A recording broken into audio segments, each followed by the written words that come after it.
want a microphone? If I need one, otherwise I can talk loudly. I'll use my family dining. There you go. All right. Call this meeting to order. Please rise for the Pledge of Allegiance. Pledge allegiance to the flag of the United States of America and to the republic for which it stands, one nation, under God, indivisible, with liberty and justice for all.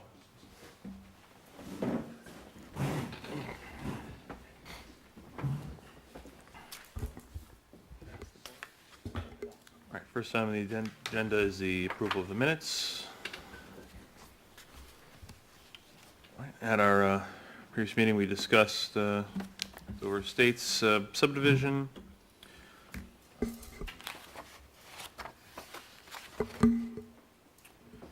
We had a resolution granting extension erosion sediment control, and for Rusciano erosion sediment control. And then we had discussion and public hearing for Stony Brook Estates. And here are the minutes. Does anybody have any questions, concerns about the minutes? Okay, need a motion to approve the minutes. So moved. Motion made by member Sador, seconded by Member Williams. Williams? Hey, any discussion? Seeing no discussion, all those in favor of approving the minutes, say aye. Aye. Member Williams. All those in favor of approving minutes, say aye. Again, aye. Aye. Any opposed, any opposed, say no. Okay, the minutes are approved 4-0 with 3 absences. Okay, moving on.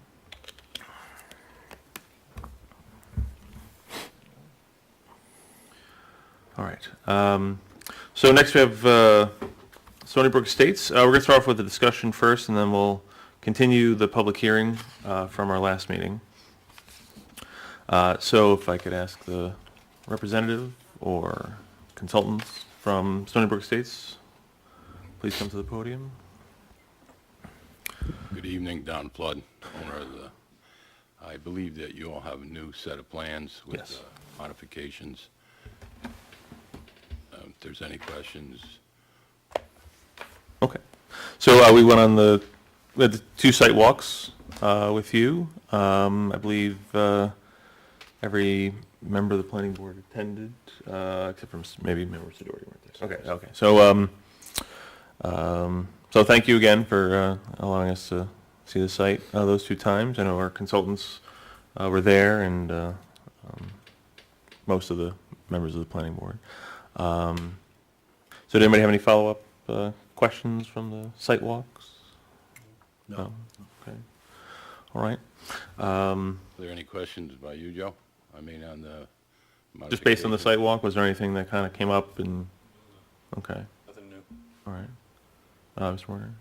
Yeah, I mean, I think we talked a little bit about the possibility of putting some additional screening on the road going in, especially adjacent to the Mr. Yino's property. You know, I think the board can weigh in on that if they want something like that to be part of a condition on Right. site plan approval resolution, but, you know, I think there was some concerns raised at the last meeting about, you know, possible headlights from cars leaving. Right. You know, even though I don't think with a project of this size, the trips, vehicle trips in the evening aren't going to be as frequent as, you know, a daytime peak hour. Mm-hmm. Still, you know, it's a concern that was raised, so, you know, the board's obviously able to add something like that as a condition if you think it's appropriate, and if there's a possibility for it to happen on the applicant's property, obviously, where that view corridor would be. So there's currently vegetation there. There's a large, Correct. large is a subjective term. There's a tree there with vegetation on it. That's staying or being cut down? Or? No, that's going to stay. That's going to stay, okay. All right. Sorry, I can get organized a little bit here. Do you have the plans?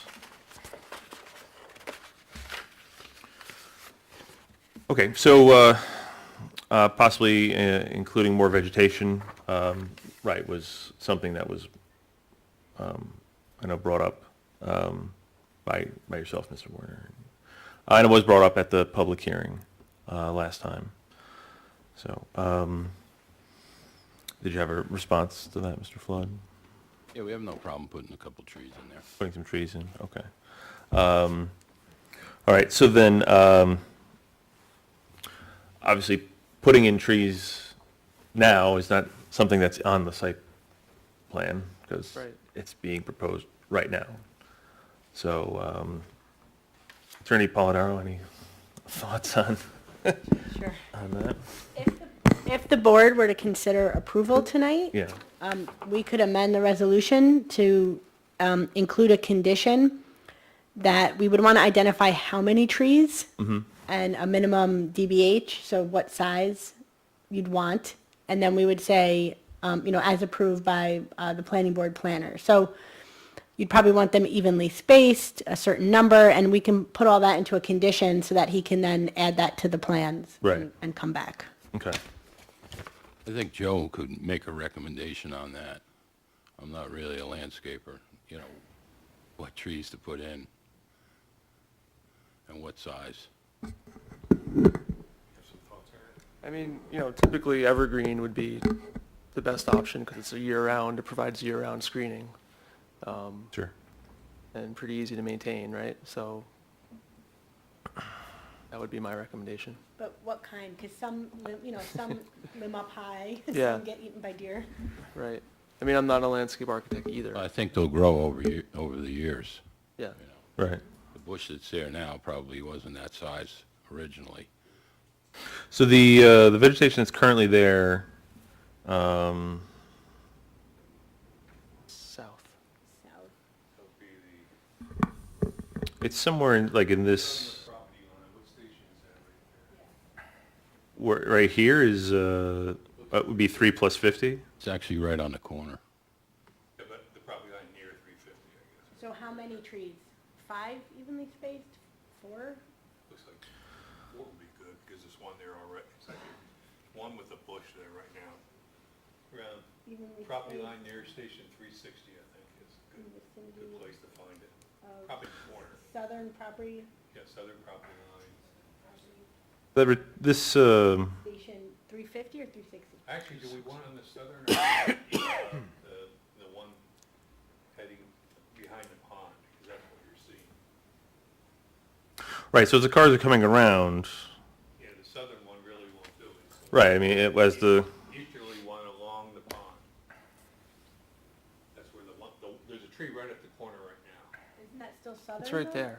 the trees Yeah, right there. around here, right? So go, No, the tree is back. This back right this there, way a little right where farther? that right where the corner. Right where the corner of the property is? Right. right there. Okay. So, but, I mean, if a car is here, driving outward, its lights are going in this direction. So I would say, The car is there, the lights are going in that direction. So, putting more vegetation here probably doesn't no. do anything. Extending south from the corner where the existing tree is. Okay, so putting the vegetation here. Well, a Over- little further away. A little east more. Keep going. Closer to the So closer to the property line, putting it along here. In a row, Right. yeah. Near the place. Sure. Okay. So putting it between the property line and these drainage pipes. Yes. Okay.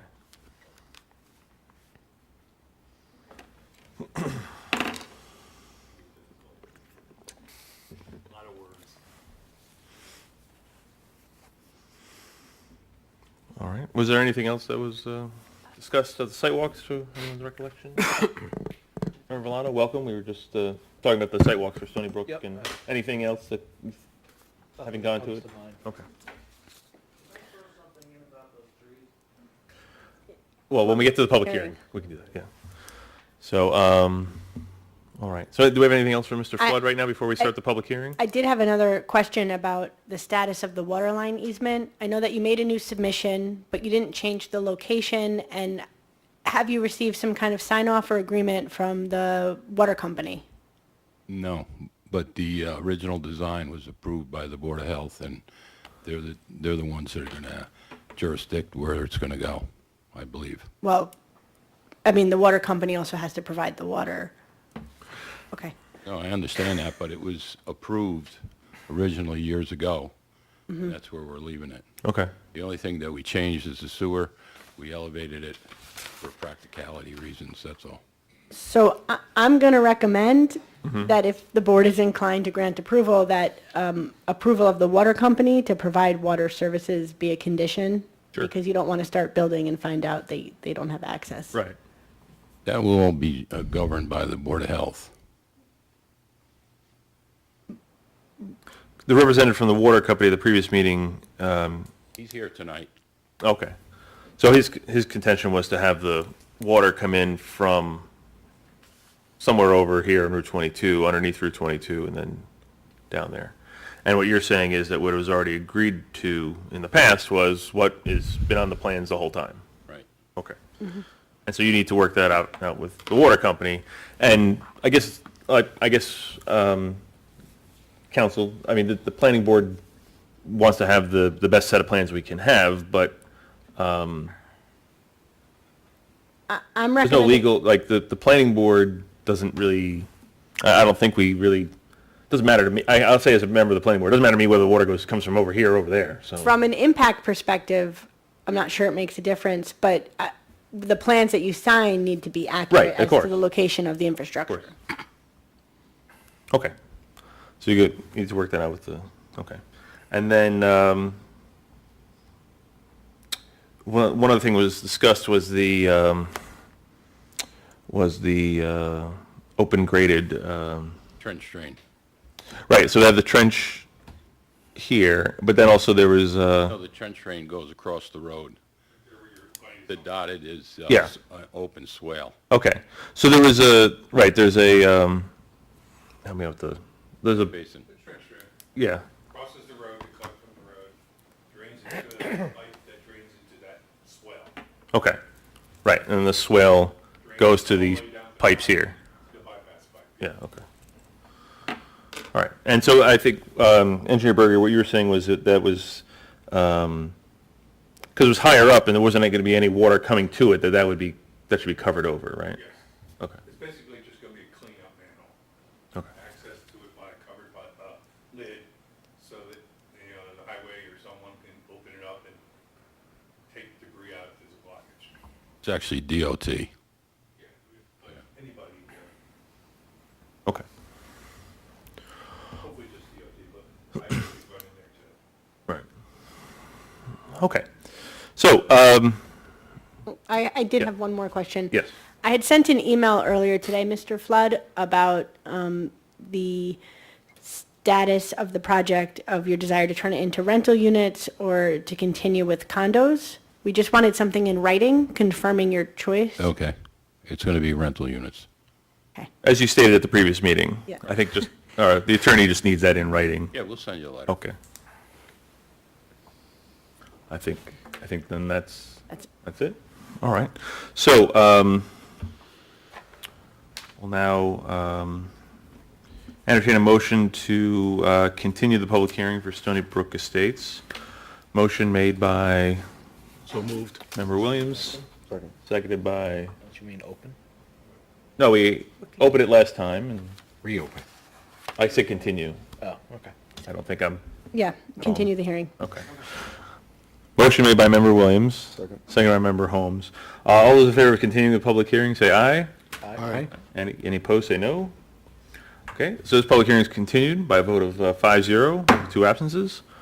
Our secretary is going to find the lists. Mr. Flood, if you want to have a seat, thank you.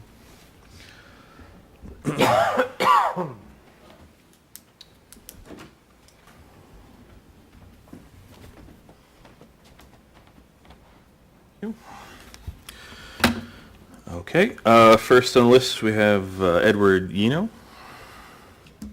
Please come to the podium.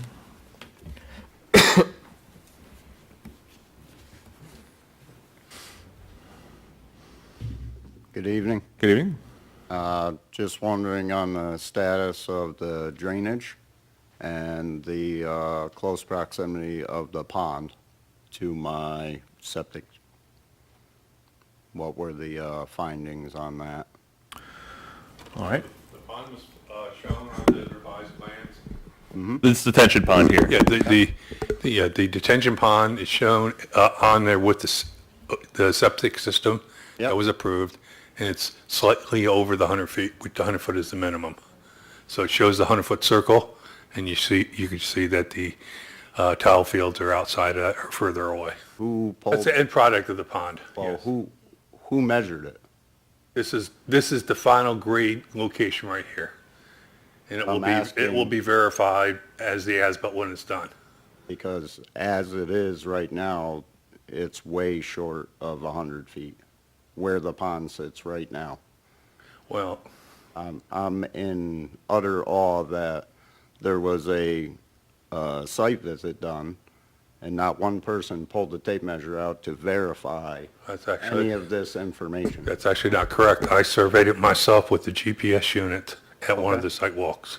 And Okay. I located the pond Yep. in the area. I pulled the tape measure on it today, sir, and it's approximately 67 feet from the edge of my septic system to the edge of the pond. If I pull 100 feet, I'm well inside of the pond. Can I ask, where did the applicant get the? To the edge of my closest, Well, the map, the pond was located in the field per the plan, so I don't know what to say. Okay. Other than, the plans that I submitted to the town show my septic system. My septic system is approximately 25 feet from my property line, which is shown on my set of plans Okay. per the health department. And the pond is 67 feet from my fields.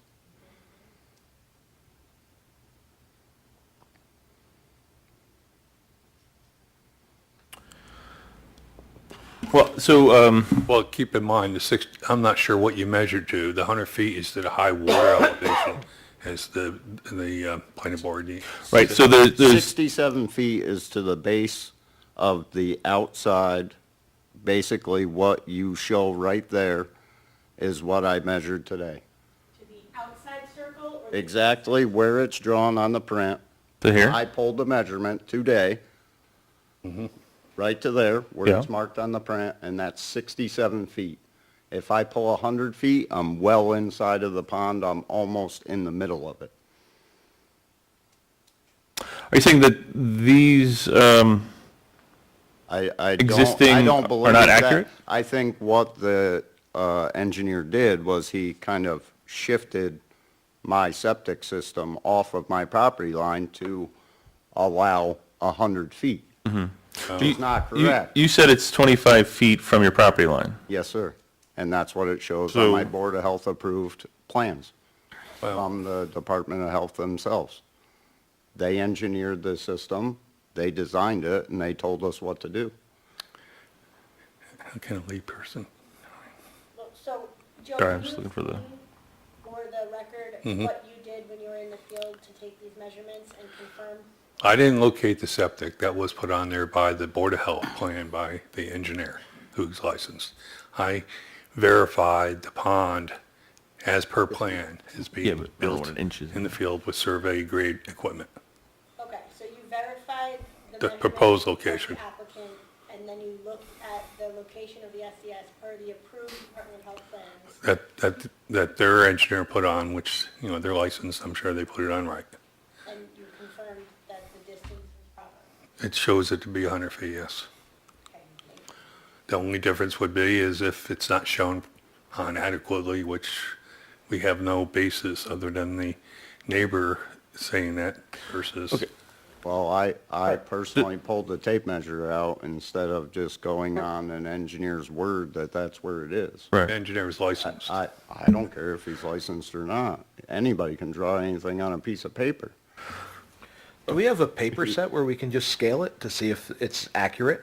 It scales to 100 feet. Barely hasn't done No, the problem is 1 inch, Well, when 1 inch you're on, to when 50 you're on a feet. screen, it's not Yeah. correct. Well, When you have paper, it. Well, I understand what the point of the matter is what's drawn on the plan states that it's 100 feet. In all reality, it's, I think first step is to confirm the plan shows 25 feet between your property and the septic. absolutely, that's, That measurement is correct. Yeah. Do you Right there. have You got a tape measure, you can figure it out. Really just need a rule. 1 inch equals 50 feet. Got the scale. Thank you.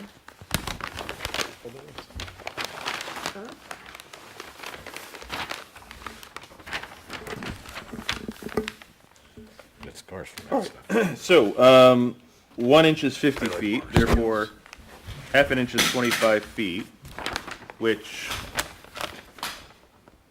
looking at this, and I'm looking at this right now. So, the plan says this is 100 feet. So this is 2 inches on the, plan. Go from the property line to the septic. Yep. Right. I'm about to do that. So half of that is 1 inch, and half of that is 1 inch. And so when I measure from here to there, it's half an inch, which is 25 feet. So it's 25 feet from the property line to where your septic is. To my septic. Right, and so this is 75 feet from here to there. From the That- property line to here. I understand, sir. What Okay. I'm saying is it's drawn as it's 100 feet. But if you actually go to the property, which you all did a site visit. Right. And pulled a tape measure from, you can see where my galleys are in my lawn because it's so dry. I know you all seen the big stripes in the lawn. If you actually physically stood there with a tape measure and walked directly towards the pond, it's 67 feet. What I'm saying is the prints do not depict actual conditions.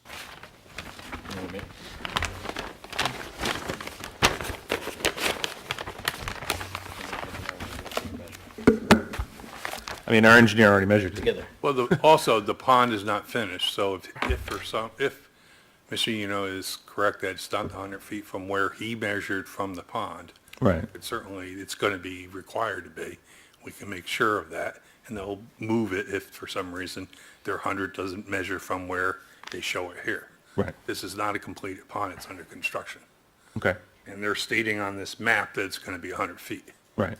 And it would be your role or the building inspector's role to ensure that the both 100 feet or where, any other condition on the plan is what happens? It's my role as Right. well as Don's role. Okay. As part of the Lagoon Sediment Control Permit, by Ms. Kemmer, we have an inspection escrow to cover the cost of the town engineer going out and confirming that the stormwater practices are constructed as they are supposed. Now, what we could Okay. do is ask the applicant's surveyor to mark the 100 feet from where Mr. Eno says his septic system is, to have a verification, and that will be our new benchmark out there for them to use. Okay. And again, it's not to the edge of the depression, No, it's it's to the the high use of the water- high water mark, It's a right? high watermark, yes. Okay. Right, which, like I stated, if I pull 100 feet, I'm well inside of the pond, which is on the downward slope, which is well past the high water mark. Not necessarily high watermark, the pond has several feet of freeboard. So the illusion, it's pretty far down the slope. His high water mark is only for where the storage will take place. Then there's freeboard that doesn't get used up for larger. So the setback is from the permanent pool or the high water that sits during a storm, not which rolls, that goes up and down. But I suggest, and whether you put that as a condition or we can make it as an instruction, certainly can have their surveyor mark that 100-foot setback from where the pond, where it is, if Mr. Eno lets them go on their property and measure directly from his septic. Okay. And what about the stormwater? Engineer Berger? Yeah, stormwater, as far as what the town can do, all the stormwater from the site is being directed to the bypass or into the pond. Nothing from this site is draining onto your property. I The understand. that. stormwater from the DOT continues to flow as it currently does. I understand, but there's no easement That's onto again, my that- property from Mr. Flood nor DOT nor anyone else. That's a DOT issue, as I mentioned to you. And there's been not very much compliance from the applicant to DOT. Because I've been in strict contact with DOT on this situation, and they're still looking at prints from 2003, and actually, they have now sent it to the regional office because there's not very much compliance. That's why we recommended that, the condition of any approval, as we always do, is a DOT permit. And further, a condition we're recommending is that no CO be granted until all the work meets the DOT satisfaction. Since it's really not within the town's privy to inspect or approve anything within a DOT right away, Right. or DOT work. Right, we can't tell the DOT what to do. No, we Right. have no say in where the water from Route 22 goes, or is being taken care of. We have no authority to direct that or inspect it. Okay, so all we can do and say is that the planning board's approval of this project will not make whatever's going on worse. Well, yes, and there's two steps in it. No building permit will be issued until we proof of a DOT permit in place, which would solve any of the proposal that the DOT will accept or whatever Mr. Yeno's asking for. Then the second part of that would be no CO is granted until this DOT signs off on that work. So the first part is the proposal of the work. The second part is that the work be completed to DOT satisfaction. So we can't approve the work or push the work, but we can at least hold up our CO. Right. That's about the only two things we can do is control of our building permit and control of our CO. We have no other control mechanism other than those two things, which is common with other towns. Sure. When I work in other towns doing this, those are the two remedies to make sure the DOT work is done to the satisfaction of at least the DOT. Okay, I mean, the road itself is in question with DOT because no permit until very recently has ever been pulled on this property. And the permit that has been pulled on this property is for a temporary road access, not a permanent road access. And a temporary road access is nothing more than a construction entrance. So I don't see how the town of Dover can allow anyone to build anything on this lot without a guaranteed road. How can you allow a development to go in if you're not guaranteed that you're going to get access from DOT to have access to your property? The only thing. Counsel? Sure, absolutely. So it's normally when the planning board approves a project, construction hasn't started at all because nothing can start until there's an approved plan. So the resolution of approval would be approving the plan, but the plan cannot be constructed and the chair cannot authorize construction until we have things like confirmation that there's a DOT work permit that's valid, showing all the proper drainage, catch basins that we discussed, approval of water service, evidence that all the easements have been recorded. So these are the types of things that become conditions of approval, Okay, so that we agree nothing should happen unless we know that the DOT is going to provide access for these new homes. right. So how can we approve well, it's putting in roads and drainage if we don't have approval from DOT that there's going to be a permanent road even able to be there? That is in serious debate right now, and that's why it went to the regional office, because of the close proximity of not only my driveway, but to other properties entering and exiting from Route 22 in that location. It's not a very safe place to have 60-plus cars a day in and out. So, Attorney Polidoro, that's the risk the applicant is taking, that So normally, gonna- again, you wouldn't want to approve a project until we at least had some kind of conceptual approval from Department of Transportation that the location they've chosen is appropriate and safe.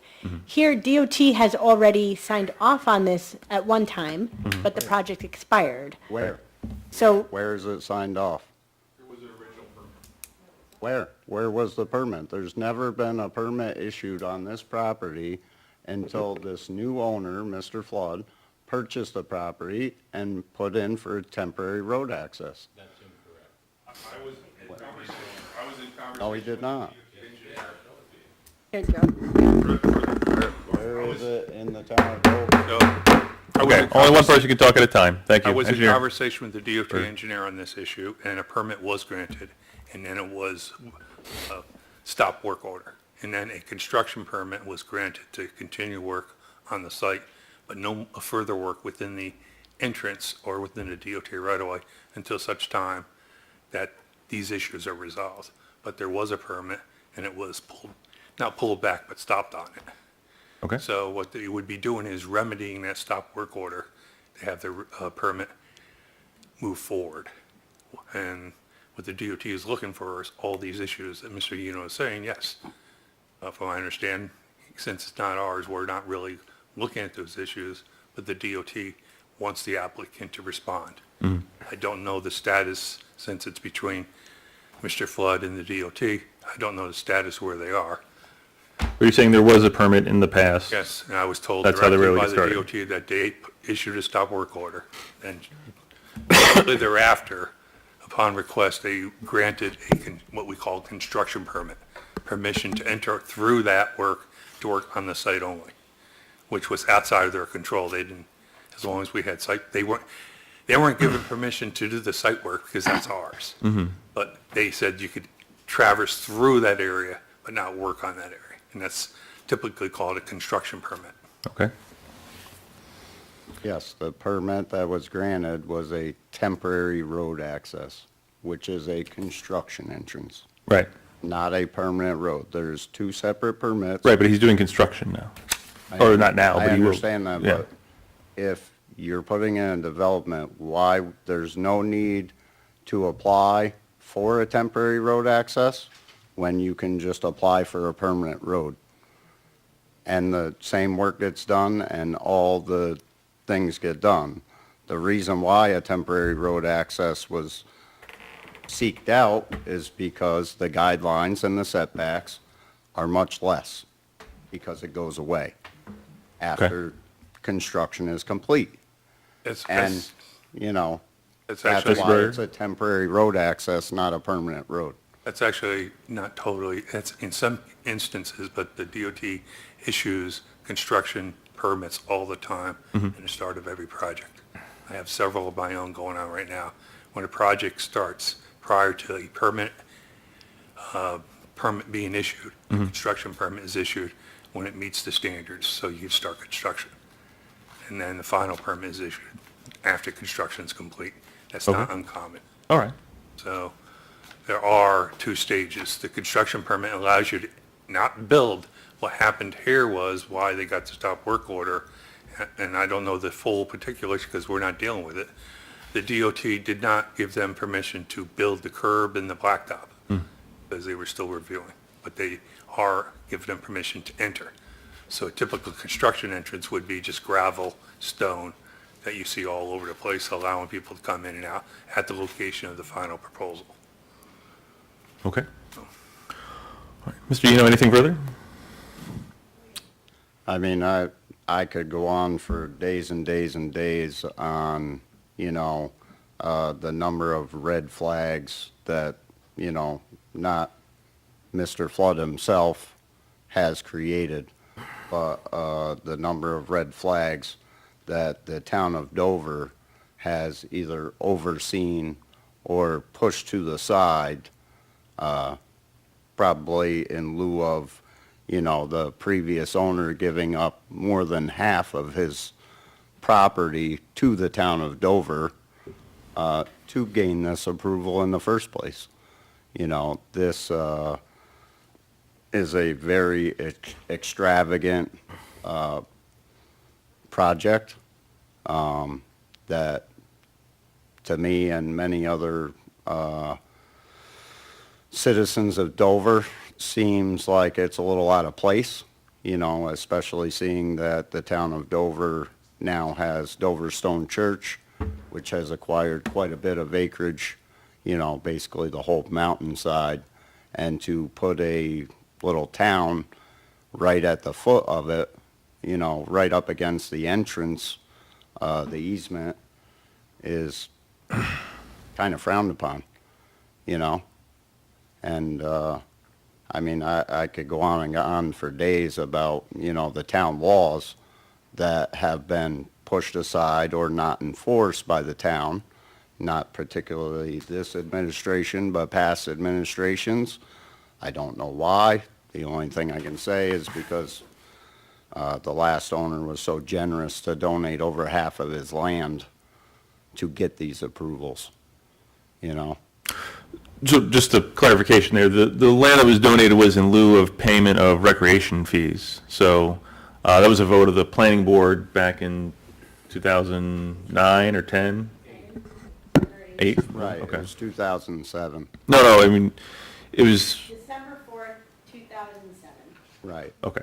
But the approval, but the actual decision of giving over the land in lieu of paying recreation fees was sometime after 2007. It was in 08 or 9. It was in the minutes to the meeting, you know, Right. that he conveyed it. It wasn't put in the minutes that it was for any fees. It was basically a gesture on his part. Well, you No, know, it was- everything was So- done, there are certain, the code provides for approvals of subdivisions, and certain types of subdivisions get flexibility in how the lots are laid out, provided they set aside a certain amount of open space. So this wasn't a quid pro quo where he said, I'll donate the land if you give me approval. Everything Right. was part of the initial project as he proposed it. Right. Right, and there's 28, residences proposed at $2,500 per residence. They would have had to pay $70,000 in recreation fees. The planning board, or what they proposed, or what was proposed to them, was that in lieu of paying those recreation fees, if you were to give over the land that's,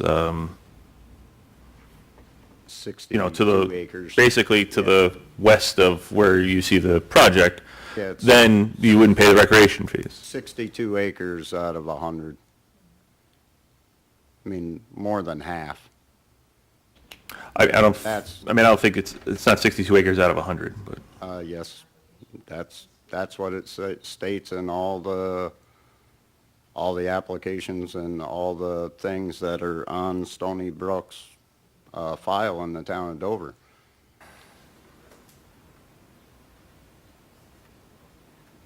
And you know, what is, I mean, it's just, to me, it's a little hand washing.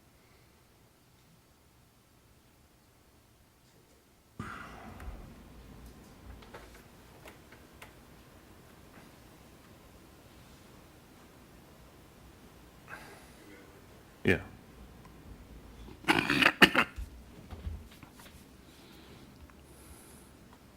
Sorry, you are correct, yeah, 63 acres out of, yeah. Right. They have 38.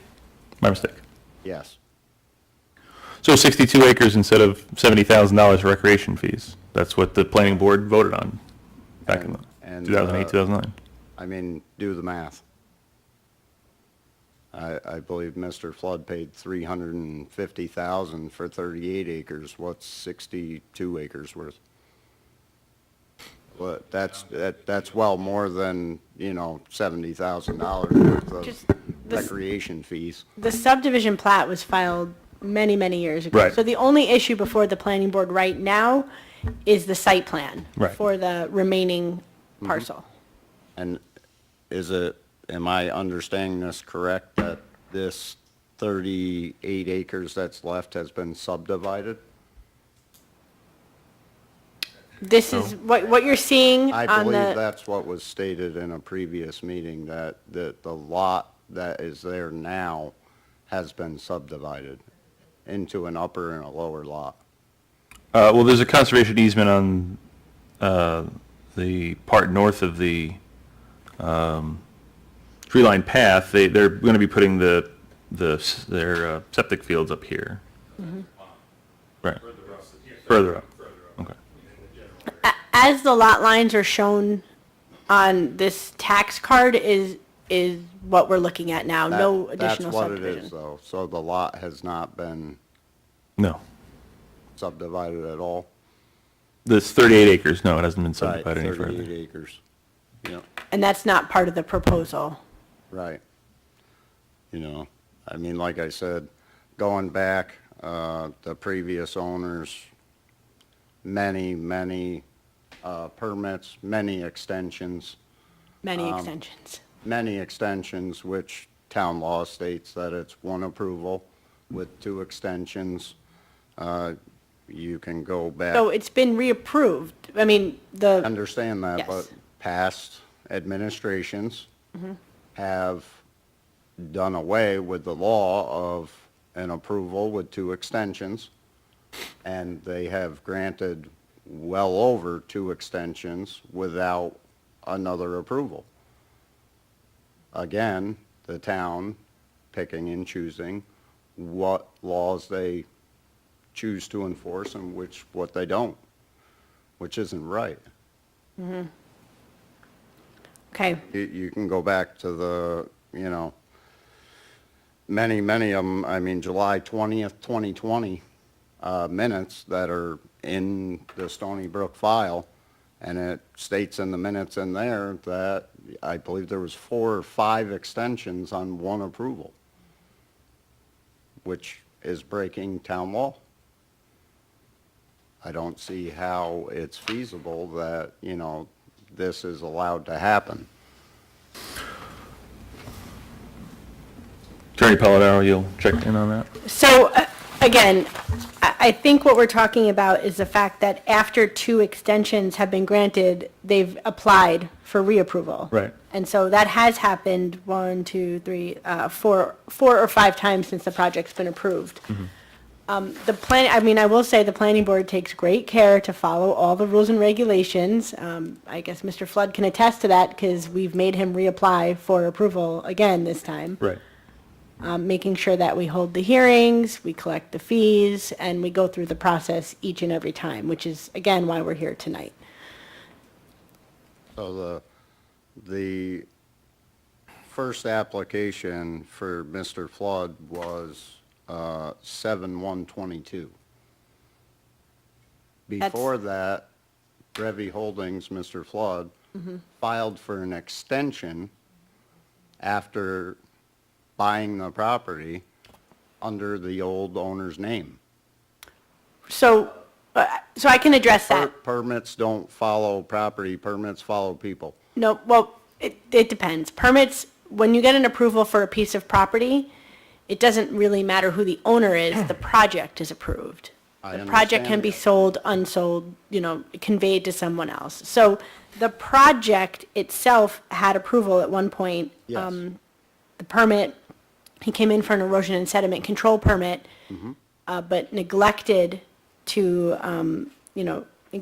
extend site plan and special permit, which expired, and that's why we're here tonight. I understand, but if I get a permit to put a roof on my house, and I sell my house, the next owner cannot put a roof on that house without going to the town and applying for a permit in their own name. Because it's an insurance thing, because the old owner is no longer gonna carry the same insurances on that property when the ownership changes You're hands. absolutely right. Building permits are person-specific and do need to be updated And a when sediment there's a new party control of is a interest. permit. And working under somebody else's permit is unlawful. You're working under someone else's insurance that may not be there. I think we should try and keep the comments, though. It would be helpful if you kept the comments on the site plan and special permit application that's pending tonight, which is the reapproval of the project. Okay. Okay. So, But like I said, there's many of things that don't get talked about. They get pushed aside, kind of like the drainage issue. As far as New York State DOT is concerned, anything past the easement is a town problem.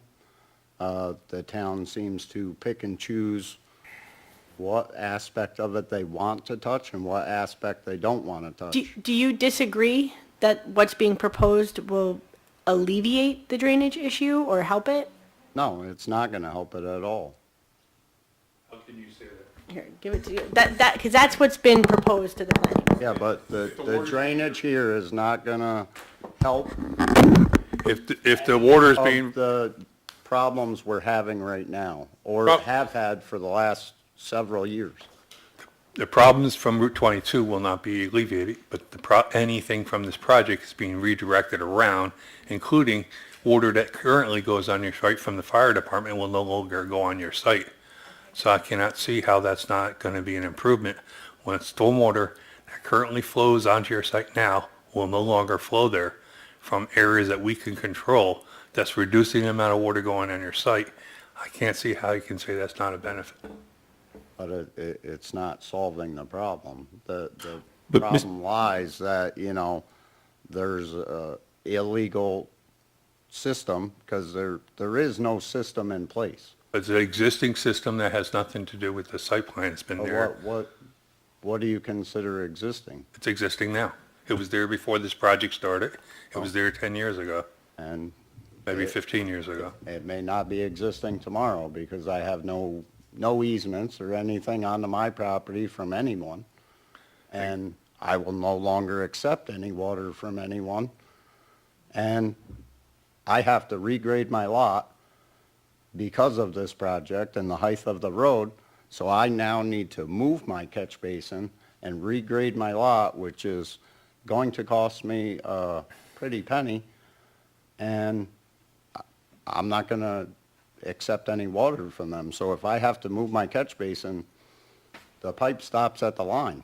That's it. I'm not taking the water anymore, period. but the town engineer is saying that there won't be any water from this project coming onto your property, The water you would be stopping would be DOT's water, and that would which is beyond our control. and that would be DOT then would have to respond to what you do.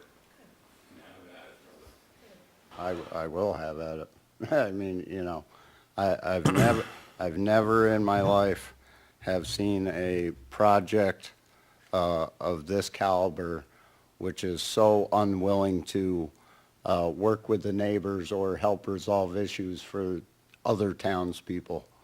It is unbelievably baffling to me how uncooperative this project is.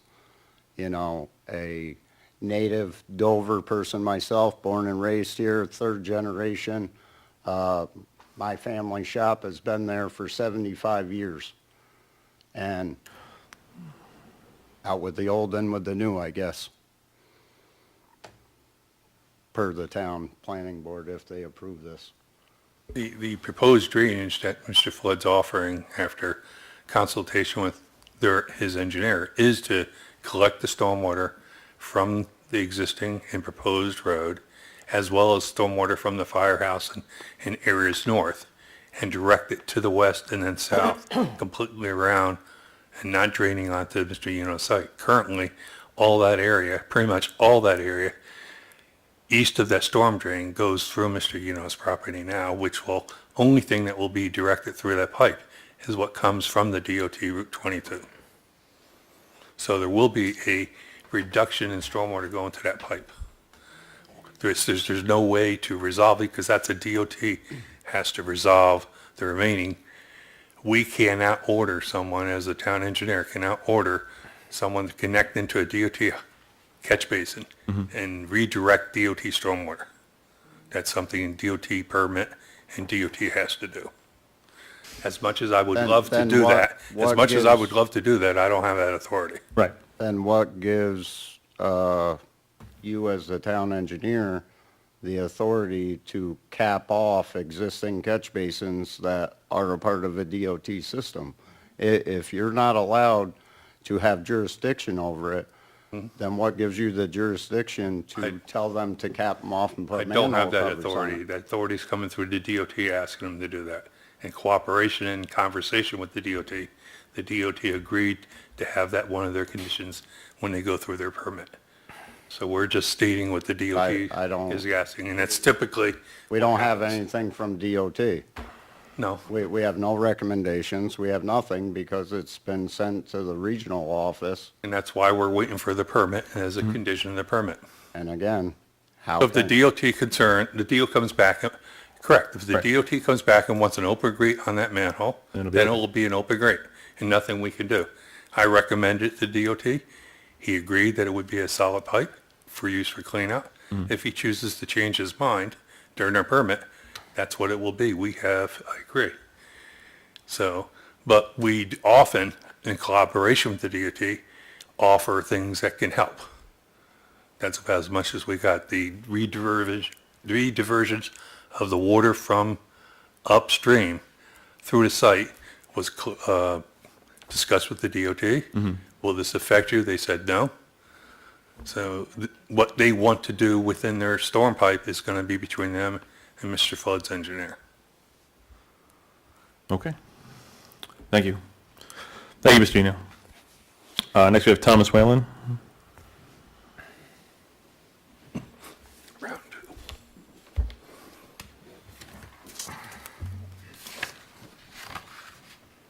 Good evening. My mother Mildred is the adjacent property owner. I live up on her premises. I wrote a letter on Friday, which I faxed. Yes. And I wanted, very well. My objection here is that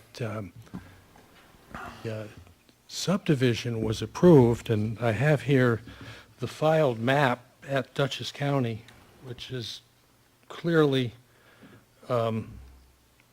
set forth as a condominium project. And that for these, not just many months, but many years that this has been pending, to at the 11th hour find out that it's not a condo project, I think is something that is beyond the discretion of this board to approve. This subdivision plat is a real estate instrument, and to approve a project that is contrary to the plat, as I say, I do not believe is within this board's discretion. And that it certainly makes a difference in terms of the public's reaction and input over the many years that this matter has been pending. If it is presented as a condominium project, there is some assurance level of owner-occupied residences, and that same assurance level does not obtain when it is something other than a condo project. So I, as I say, do not believe this is discretionary. I think that this presents a very clear and crisp issue for judicial adjudication, and it would be my intention, if this project is approved, to commence an Article 78 proceeding, because I, for reasons stated, believe it's beyond the jurisdiction of this board to approve a project that is contrary to this board's own subdivision. Okay. I'd also make this point, that, and here again, it's the 11th hour, maybe 11th hour plus, but when you have an offering, and there was a sign for many years up offering condos, and to have something else, certainly you are not going to have the same public input as if the public had been told it was something other than a condo project. And when you had your site visit recently, I don't believe that you visited the subject property by way of the Stone Church Lane. I just don't see how this board can see a residential project, condominiums, rentals, or otherwise, as enhancing the aesthetic experience of a stroll down the Stone Church Lane. I believe that this is something that you could call a bait and switch and shouldn't be allowed. Okay, thank you, Mr. Whalen. Okay, so we have D. Crane.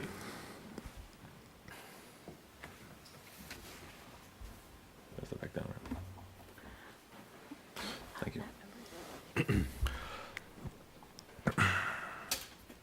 I come again to this board many years from the time you first approved this particular project.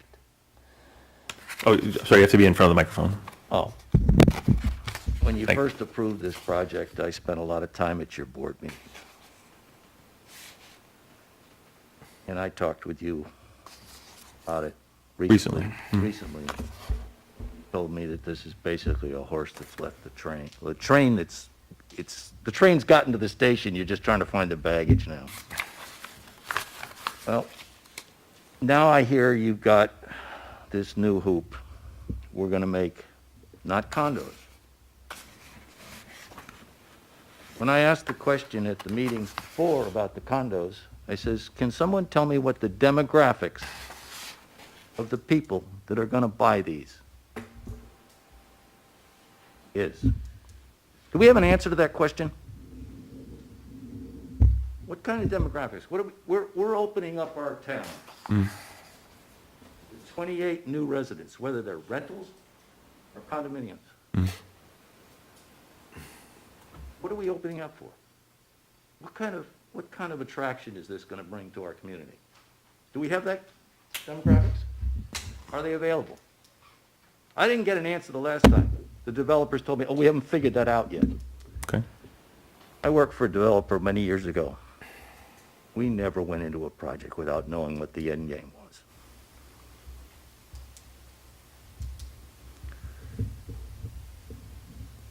Are you aware of the village well?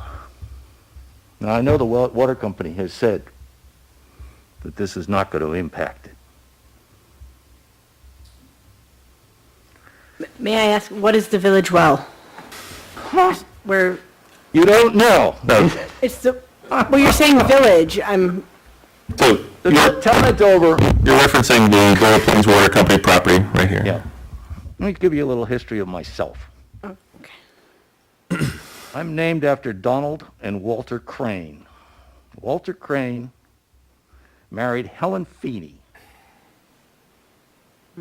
Her father owned the village water company, which got its water from the Seven Wells Brook. In 1955, there was enough water came down through this valley that the water system was just overwhelmed with silt, and he just dredged the thing.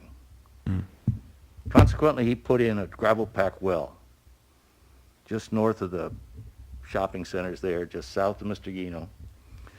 Right there. I'm not sure how deep it is, but it's not very deep. How deep is the well?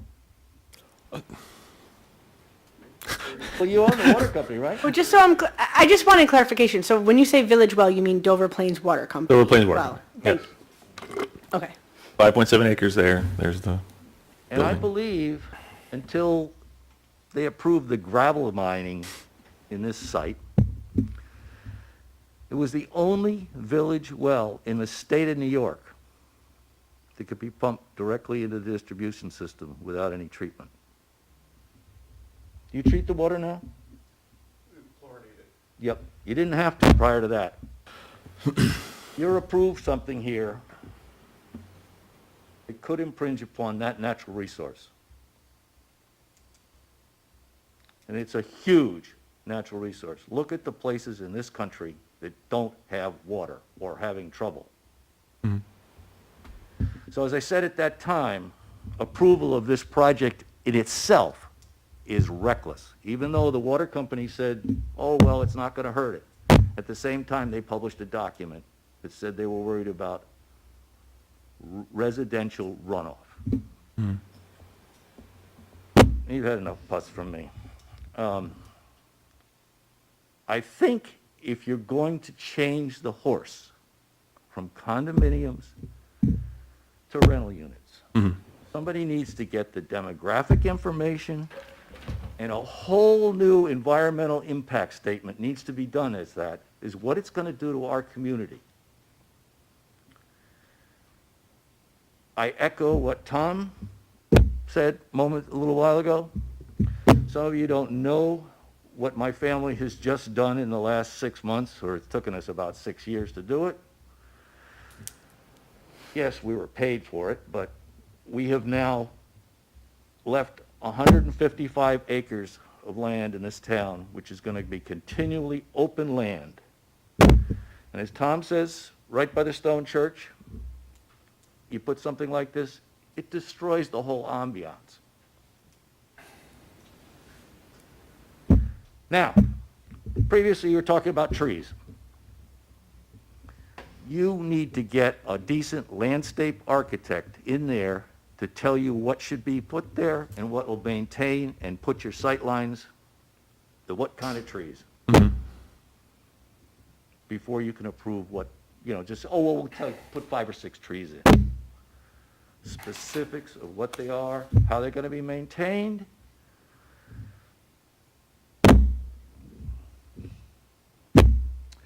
Good luck. Thank you, Mr. Crane. It's a beautiful town. Don't let them destroy it. Okay.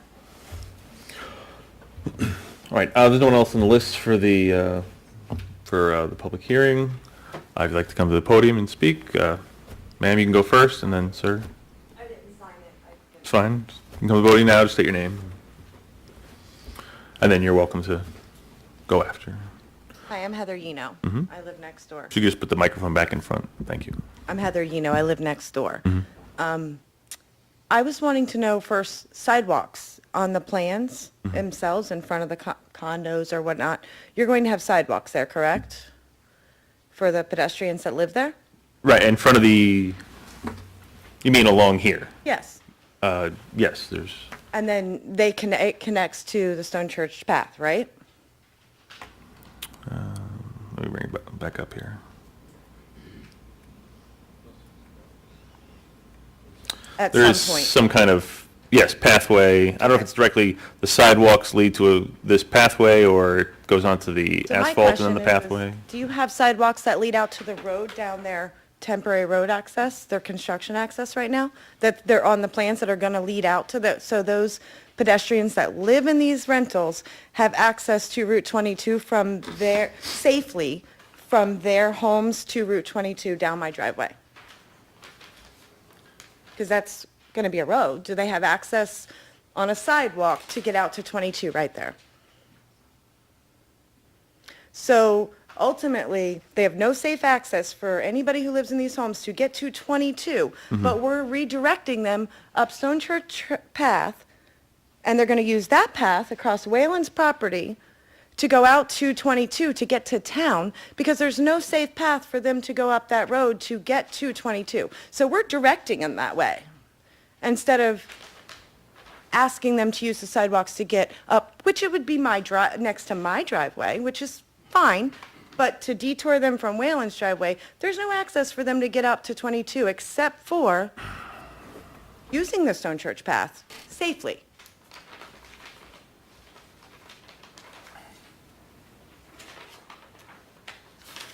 I know at the last meeting, you guys said that wasn't your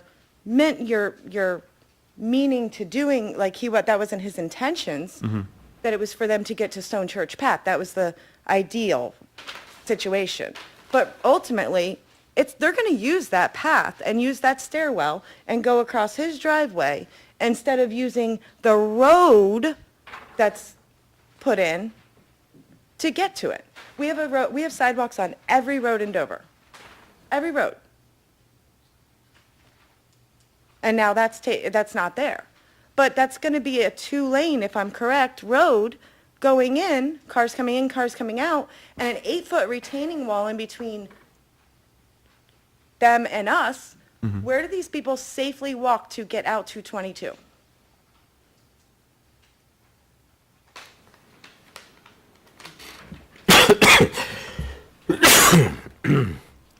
You raise an interesting question.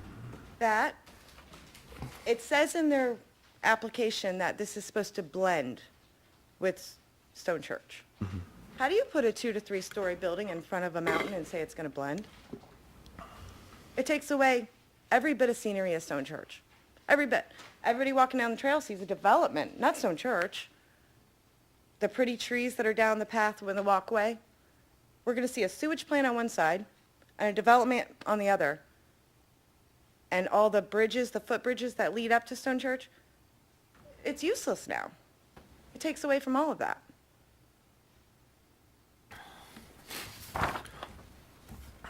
I mean, I'm not going to get an answer, but I don't think that, it's not even safe. I mean, right now, I'm sitting in my driveway. I've looked at weeds that are this tall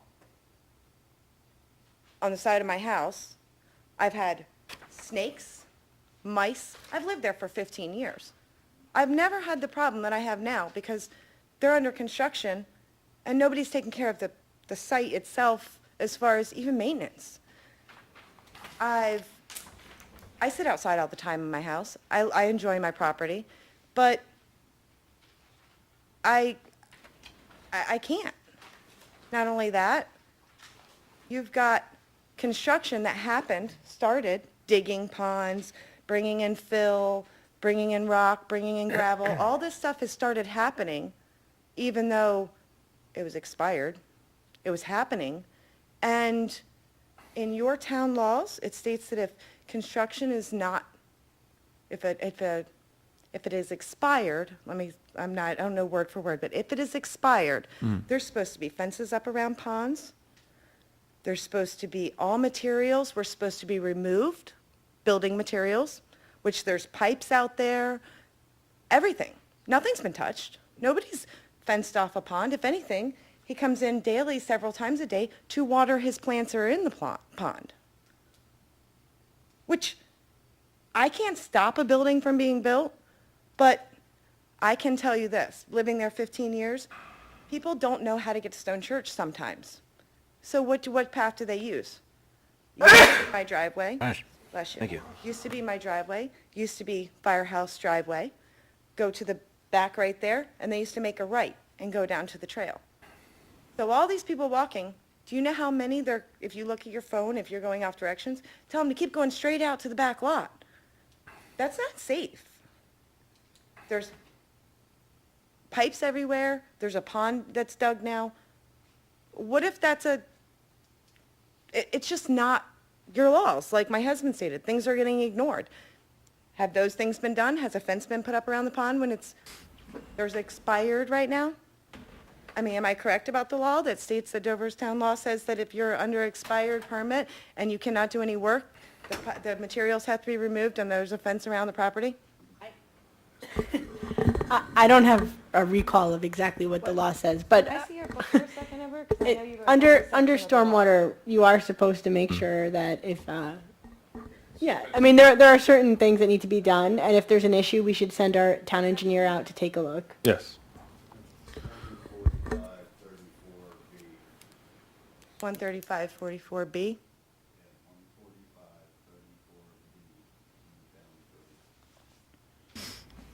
And I've been looking at this way since he stopped work on it. I mean, I've been looking at this since last year, that I can't even count how many people within last summer and this summer have walked through there and thought they were going the right way. God forbid if anybody ever got hurt from it.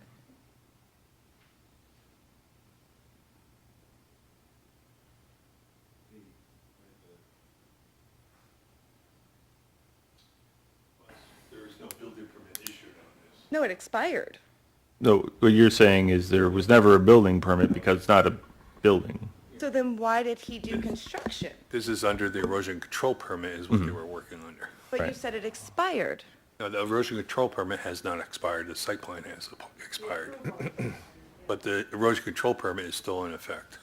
So technically, right now, and I don't know, I'm asking, Mr. Flood's allowed to do work right there, right now. No. So why aren't we making it a safe environment when he's not allowed to do work right now? He's currently with the state stormwater permit and the current erosion control permit, and he's met all the conditions of those two permits, where there's silt fence and everything else. The silt fence is half falling down. That's true. And he's been told to fix that.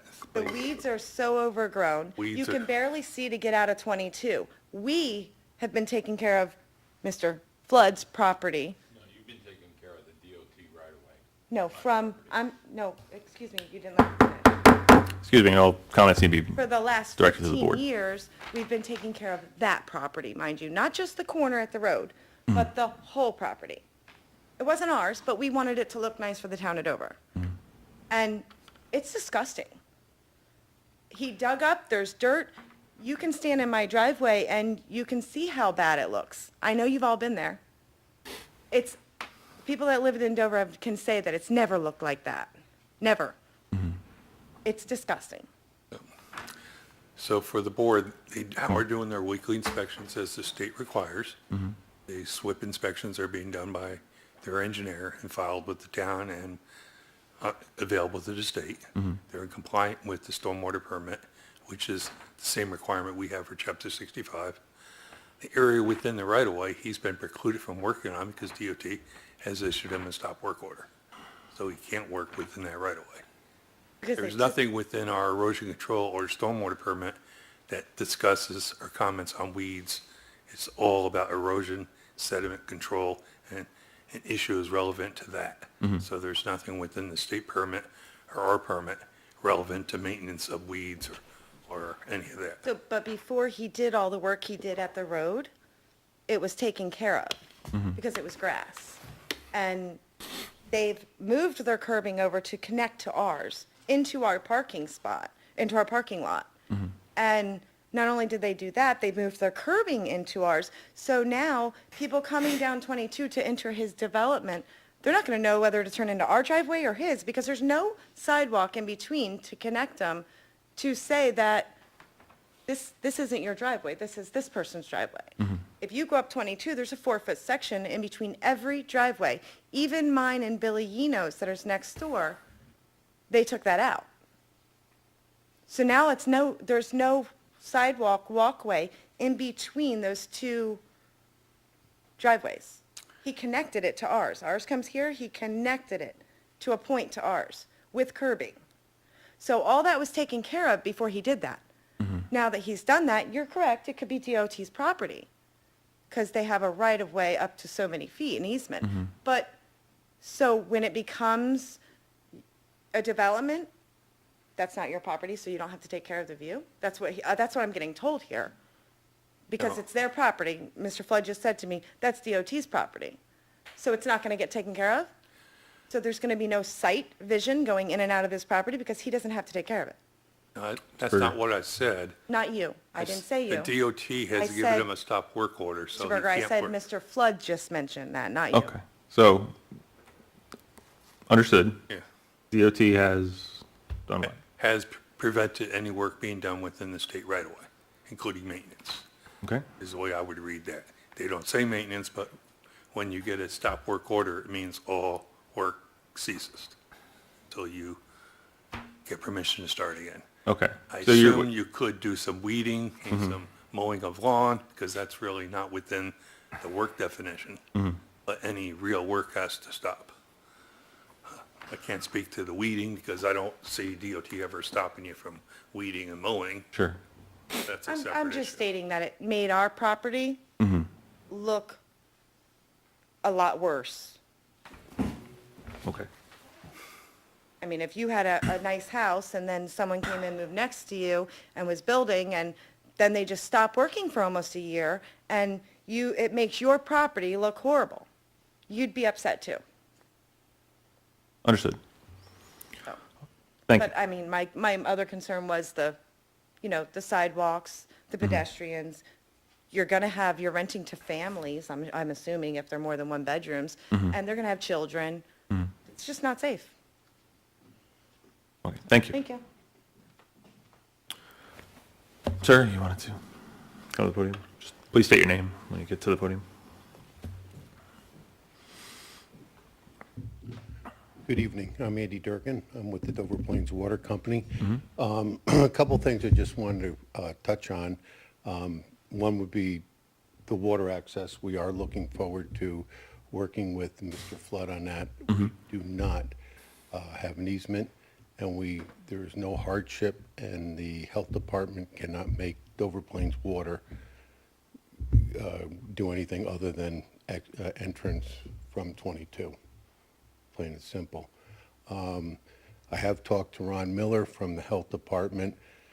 All your approvals are in place. There's nothing I can do. I just think the Dover fathers should really look at it. Mr. Flood is capable of bringing a lot of aggregate in. I would get it as high as possible. You have a natural resource in this town that you don't have an idea how valuable it is. It is precious. Your water is beautiful. It's clean, it's clear. There is nothing like it in the world. There's shallow wells, and they're plentiful. And I would hate to see that compromised. With that being said, moving on, you do have the approvals in place for quite a while to do it. The sewer treatment and the discharge of it makes me, and Joe, educate me, how did all the new plans you put to Dutchess County Water and Wastewater, right?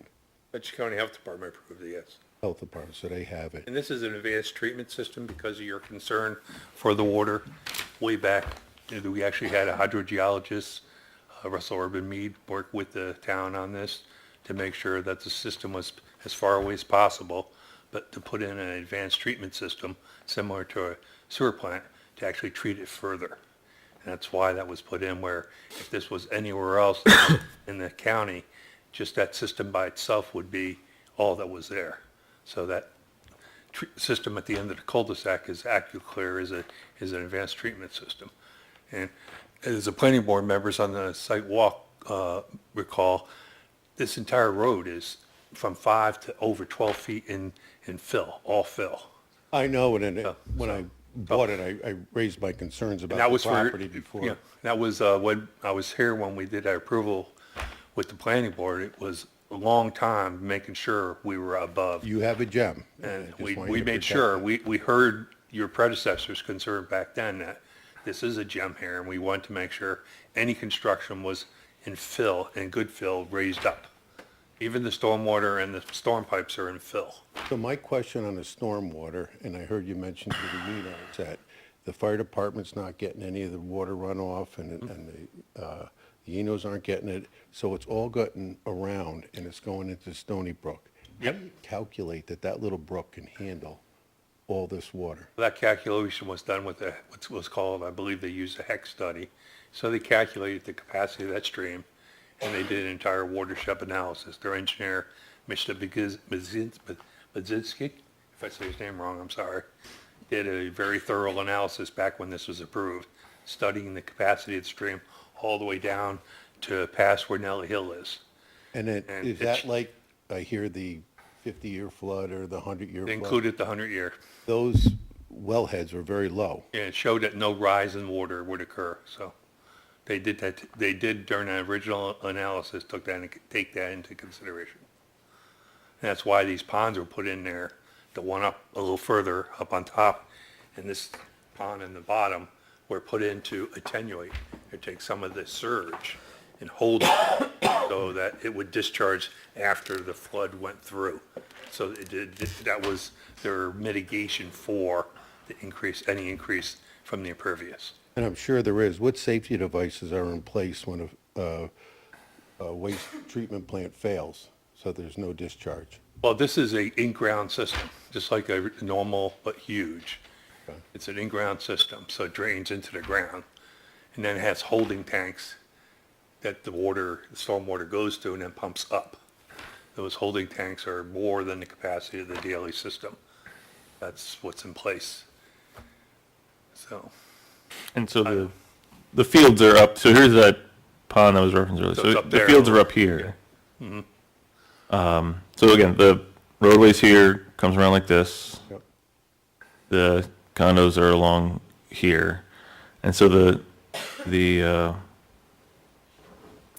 wastewater is pumped up around the pond and then to the fields yeah, up here. it's infiltration. After it's been, what'd you call, BioClean or? BioClear is the BioClear? pre-treatment. Okay. Which is not what hardly anybody else would have on their own system at their Very home. unusual to do here. It's usually used in the DEP watershed, the Catskill watershed. And that's, Mr. Basinski, who was in charge of health department in Putnam County, was aware of that as he works in New York City watershed. And he's seen, I guess, many of them used. He brought that technology to this project, whereas here in Dutchess County, it's not typically used. It's been used on maybe a few projects where the water sensitivity like this took place. Because while Dover Plains has a community water system at your property, there's no community sewer system. Every one of these properties has their own No. septic field or And- something. And the siting of the system itself took into the consideration that you just raised, what if the in-ground system surged, and really what it would be flow out of the top, which we've all seen with the small residential. Russell Urban Mead recommended the location be a certain distance from the wellhead in the event that on a 500-year storm or something, there was a surge coming out of the ground, that the overflow from that would go in a path to the creek where it wouldn't have an impact. And that was why it's way up there and not down further.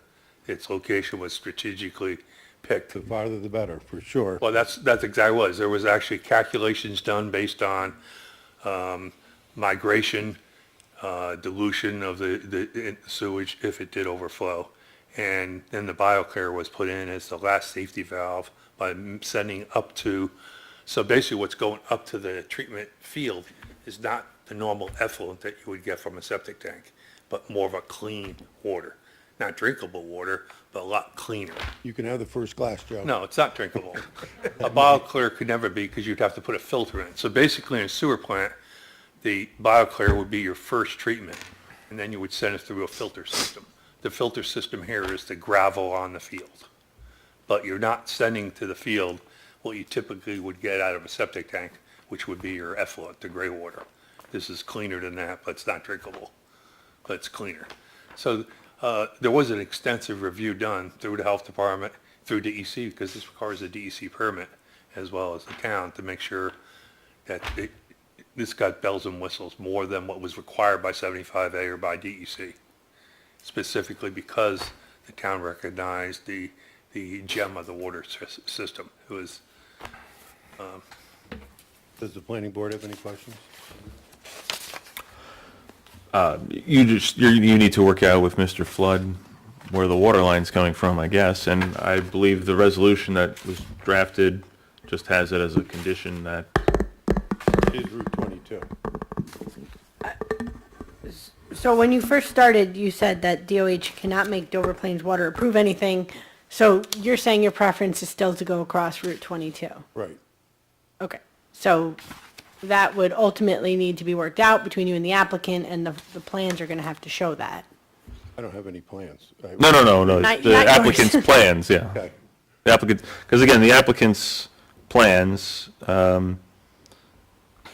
which I don't believe they've altered this aspect of it since, a decade or more ago, is that the water would come directly from your property down here Yep. and then follow this line.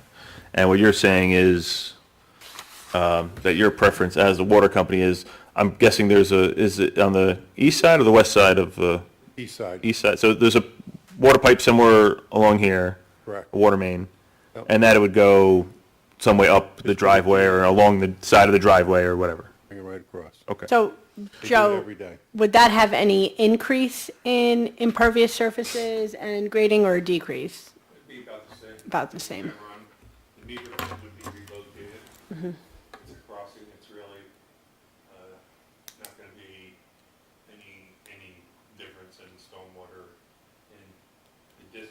pretty much the same, so there's not a difference in any problem with the water system. And the health department will ultimately sign off on the alteration. And there would be no ditch that would be dug here then, since there's no water line that would go That here. would not be there anymore. Right. Okay. If anything, maybe a little less disturbance because of that. Possibly going through either alongside the road or in the road, that's up to Mr. Flood. Okay, good luck. Okay, thank you, sir. Okay. Anyone else who has not spoken before the planning board wish to speak at this public hearing, please do so at this time. Okay, seeing no one else approaching the podium, we'll either need a motion to continue or close this public hearing. Give me 1 minute. 1 minute.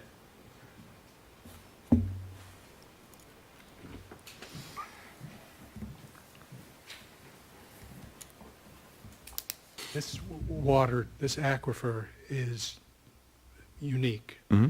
Growing up in this town, it was like getting Fiji water out of your tap. Mm-hmm. If there is any reasonable doubt here that there is a possibility of wrecking this, Mm-hmm. that should not be. And I think without analyzing this in legal terms, but just as a matter of moral duty, Mm-hmm. you have to ask yourselves, is this a good thing for the town of Dover? That it shouldn't be analyzed strictly from a viewpoint of, is this something that within the zoning law can be done?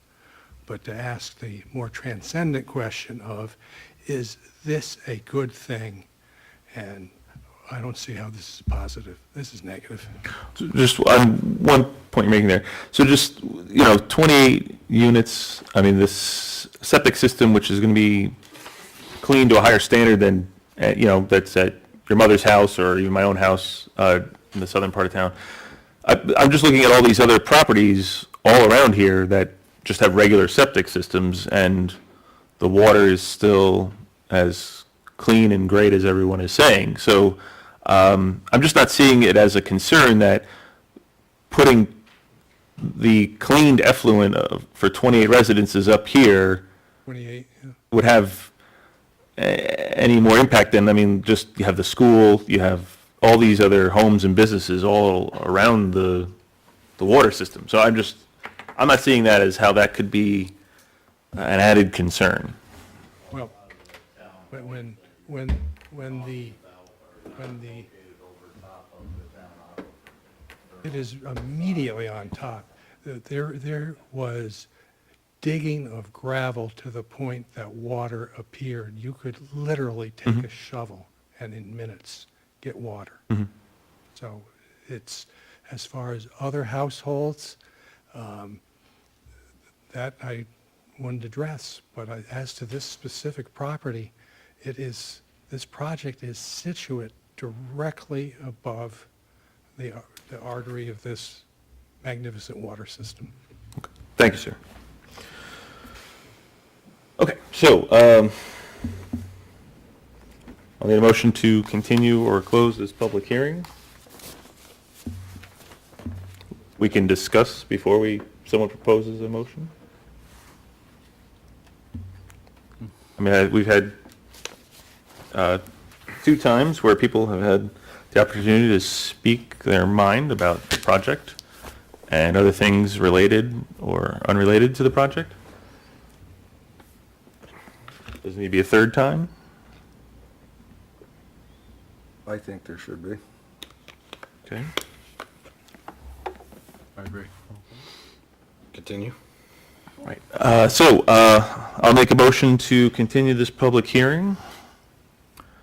Our next meeting will be, there's no calendar anymore. Middle of September. September 19th. September 19th, okay. So I'll make a motion to continue this public hearing to our next planning board meeting on Monday, September 19th at 7 PM or soon thereafter, as the planning board can continue this public hearing. Motion made by myself, seconded by Member Williams. Again, discussion. Seeing no discussion, all those in favor say aye. Aye. Aye. Any opposed, say no. Okay, so this public hearing is continued, as I stated.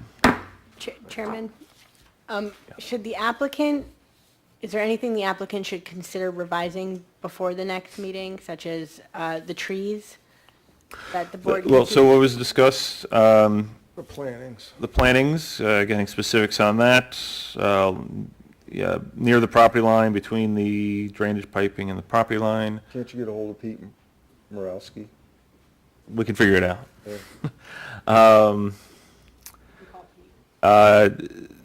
We may need to, I would hope that between now and then, that the applicant and the water company can work out where this water line is going, so we can have it accurate on the map.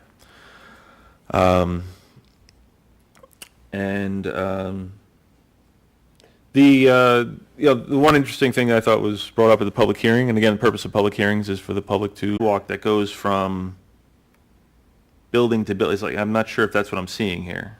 If there's a sidewalk that goes from building. I don't believe so. No.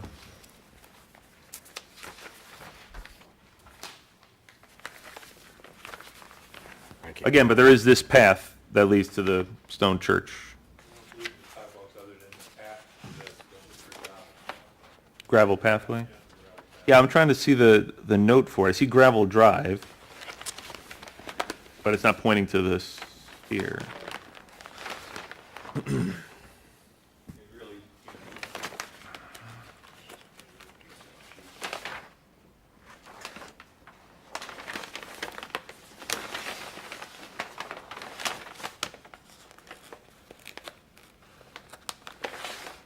Okay, so, Mr. Flood, if you could just come back to the podium for a minute, please. Okay, so we have, it's an asphalt roadway, right? These are parking spots? Correct. Across from the condos? Okay, and then each condo has a Driveway. driveway? Okay, so there's no sidewalk that goes all along here, correct? Correct. Okay. So what I'm hearing from the entirety of the planning board that's present is having a sidewalk on either one side or the other of the roadway. And I mean, you're hearing from the water company twice now that they want the water line to not go in the direction it's going. And I don't know where else it would go other than up along or underneath where you're proposing to put the roadway, so. Maybe it goes underneath the sidewalk. The problem is you got a lot of things going on over there Yeah. on 22. Okay? So why complicate the issue when this thing was already approved down here? No, I know, but again, he's the owner of the water company. It was approved under the previous. Then we're just going to Owner. have to, get down to brass tacks and find out what's really going on there. Right, so like I've stated, I think you really need to work it out with him, because, like I said, from my perspective, it does not matter to me whether the water line comes from where you're proposing or where he's saying it should come understand from. that, yeah. It just, we want an accurate depiction of it. I mean, I don't see a pro or con either way, environmentally or anything, as to it goes this way or goes that way, There's really. a con because it's going to cost a lot of money to go under 22. And this was already approved by, Right. not you personally, but the board. Right, And and the Board of previous Health. owner of the water company, And the Board of Health. and the Board of Health. Did the previous owner of the property have an agreement with the previous water company owner for that pathway? There's, Other than showing on these plans, was it there any doesn't- ever, we just have a letter. Contractor, There's any- a letter that he gave the original applicant, that he would supply him with water and told him that it's 600 gallons a minute and, Okay, but it doesn't say where it would go. no. Okay. Yeah. Like, that's the thing, there's no written agreement that the water would go where. Yeah, not that On I'm the aware plan. of. Okay. And the easement was never granted, which leads us to believe the agreement was never finalized. I mean, right, it could have been, I have no idea, but maybe it was the previous water company owner said, yeah, we'll put it there, go ahead. And then that was 12 or however many years ago now, 13, 14, 15 years ago. Yeah, but I don't see why he won't. You Well, don't that's- come in here. And again, that's something, just like we can't control what the DOT does with their water, we can't make the Dover Plains Water Company do what you want to do. You have to work that out with him. Well, it's not what I want to do, this is what I bought. I, It goes back to the same thing. right, I mean, there was never a problem until I brought it up in the entrance with the water. I mean, this was all approved. I should have just went ahead and built it, and then there would have been a big pond out there.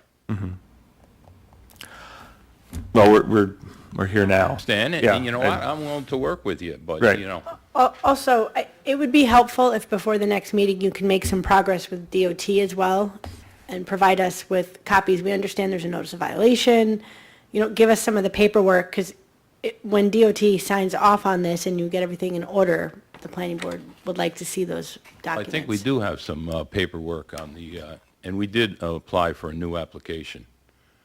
And we do have an escrow account with DOT. Was some comments about fixing the sidewalk. So what would be the deadline? I know we generally Right. have an early deadline. Yeah, so the deadline for the September 19th meeting would be September 2nd, yes. Perhaps So- we could give an extension to the 9th, 9th? Yeah, but it has to be in so we can review it. And the Mo- public can see it. right. Motion to extend deadline for Stony Brook Estates to September 9th for the September 19th meeting. Motion made by myself, seconded by member Holmes. Discussion? September 9th? Any issues? Seeing no further discussion, all those in favor say aye. Aye. Any opposed say no. Okay, motion passes 5-0, 2 absences. So September 9th, Okay. okay, for the 19th. All right. I think that's it, then. Yes? And then, Mr. Flood, do you have an attorney that you're working with? Like a land use attorney on this? Not presently. Okay, But John Marvin's my attorney. Oh, John? I do. Okay. All right. Thank you, Mr. Floyd. Thank you. All right, next, we have Poplar Hill Solar Project. Good evening. Just, I'm Jackie. Oh, sorry, just give me a moment to organize here for a minute. Stony Brook. Keep that up.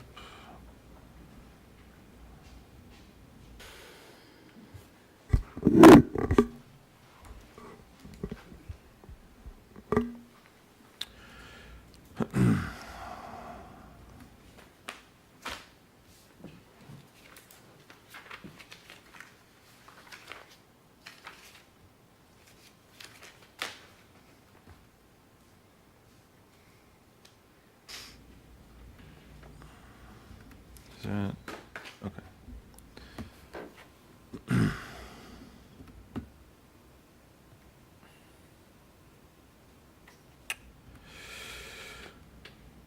Okay, so I believe this is all your stuff? Yes. Okay. And I want Welcome. to introduce myself. I'm Jackie Basile. The last person that was here was Chris Borlachek, and he was the previous developer for this project, and I've Okay. been with this project since February. Okay, So I'm here to really, we just got your comments on Friday, so we submitted our response to comments from the original application submittal. So it looks like we have a couple things to just figure out fine details and what we need to do next, so. okay. And just before you continue, I just want to go over one thing for a minute with everyone. So you know that the town board has passed a local law moratorium? I am aware, yes. Okay, and that we're able to have this discussion because as part of the moratorium, it allows for any applicants that, for solar energy that came in before the moratorium can still be discussed? Yes. Okay, and you're aware that the town board has not made any new regulations regarding to solar, and they have till, when, the end of September, but then they could do another 6-month or 180 days extension? Okay. So they may very well make some regulations that, From my understanding, within the time that it's approved and before construction, those regulations, or before construction's when those regulations would apply, right? Correct. Yes. So even if your project is approved, they could adopt a law that makes your project infeasible or Or prohibited. some, changes in Yeah. some way. So you're taking some kind of risk in We are, proceeding yes. at this moment. We Okay, are. We understand the risk. gotcha. Thank you, though. So did we want to just go over these one by one, or what would be I the think best? it would be helpful if you presented the project Yeah, Okay, in general to the board. has been a while. okay. So Where should we go first? it would be attachment 1 is the design. So it is a solar project on Poplar Road. From the last time that we were here, we've made some headway with New York State DEC. I think if you want to go to further sheets down, has the actual site plan more up close. Down further? Yeah. Okay. One more? There we go. Okay.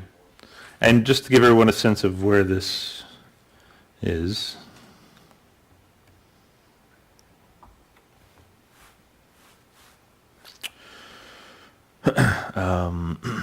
All right, so it's northeast of the Dover Plains area.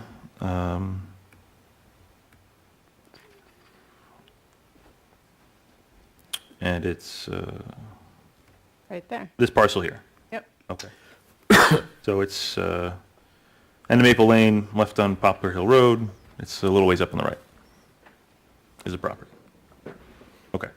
Yep. Back to your plan. Okay. So as you can see from the western end is where our new entryway is. It took us some time to discuss with the landowner what the best entryway would be. Given the line of sight distances along Poplar Hill Road, we couldn't go too far south, and so the final location of the site was selected for this actual location because we couldn't go along the northern property line because of the grading. It would have Right. been too excessive in cost. And if we moved the access road to the south, then we wouldn't have the line of sight distance along Poplar Hill Road. So Okay. the entrance is where it is, and to Right. avoid basically, any other further complications with that. Did the roadway move? My recollection was it kind of more came down this way Yeah. and then came back up. It did, okay. And came back up, okay. The other issue was that it was too close to that northern lot line Yes, so we for the adjusted code. that. Oh, okay, It has to be a 20-foot setback, and they were right up on it, so they Oh. adjusted it, they moved it south. sure. Thank you, Planner Ware. All right. And then also, we've been working with the DEC. We went out and did the field visit with them. We did find avoidance and minimization measures to avoid take.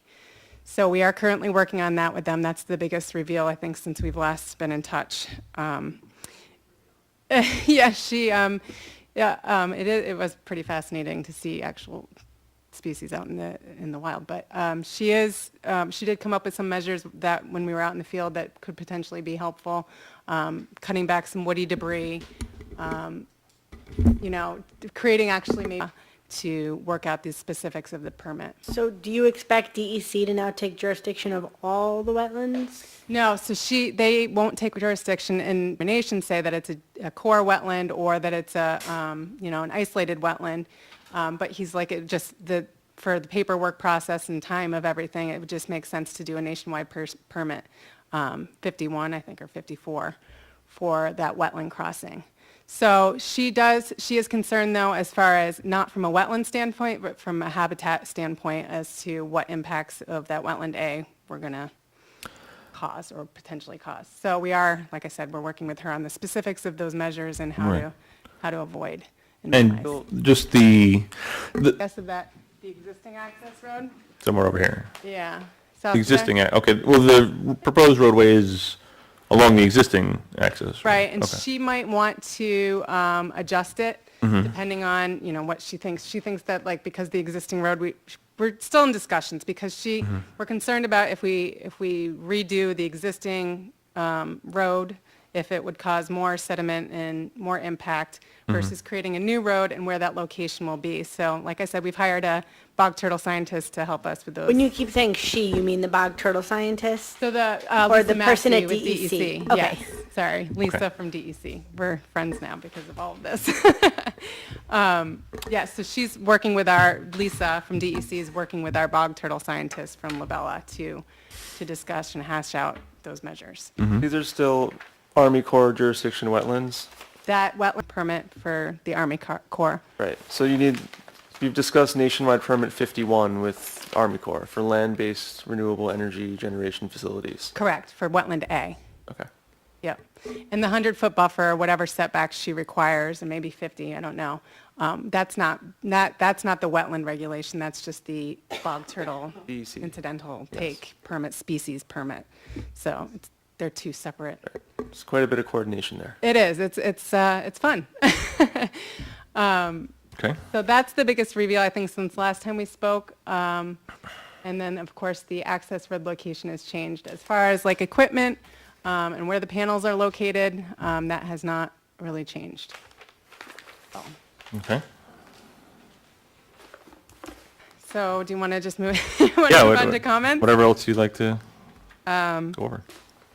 So I think, and I appreciate your review, and if you want me to just go over the ones that need further addressing, or, you know. I can run through these. Okay. Hang on a second.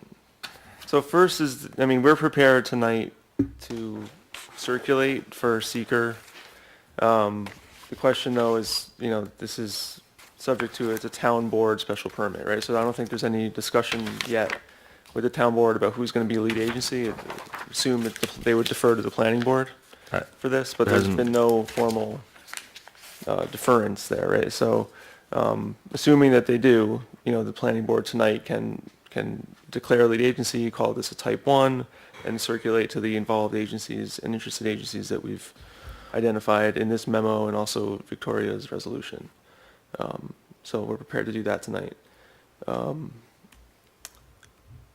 Moving on, some minor things like the SHPO, we understand you got sign off, but for the town's records, you should provide what they've signed off on. The And I Phase do 1A. have that, and I can send that to you. So there was a Phase 1A study that SHPO reviewed and agreed there's no archaeology concerns here. Planner Werner, just looking at your memo, we're at, Number 8. Number 8, thank you. So no SHPO concerns. Right, but we don't have a copy of what they signed off on, which is, we should have, and the public should see. Good. I have it. Okay. 9 is just deferring for Joe's review on the SWIP. Number 10 is just, again, this also would be referred to the county. I believe we could do that tonight as well. Okay. Yep. And also the fire department, number 13, they're already identified as one of the agencies that's interested and involved, so they'll be getting a copy of this. 15 was just asking for NICEAG's review of this. They did provide their, what's called the CESIR report, which basically says that they can do the project, but they did identify some failures, but they basically said that the cost to remedy those would be on the applicant, and I assume you understand that. Yes, and we've paid our deposit to the utility already.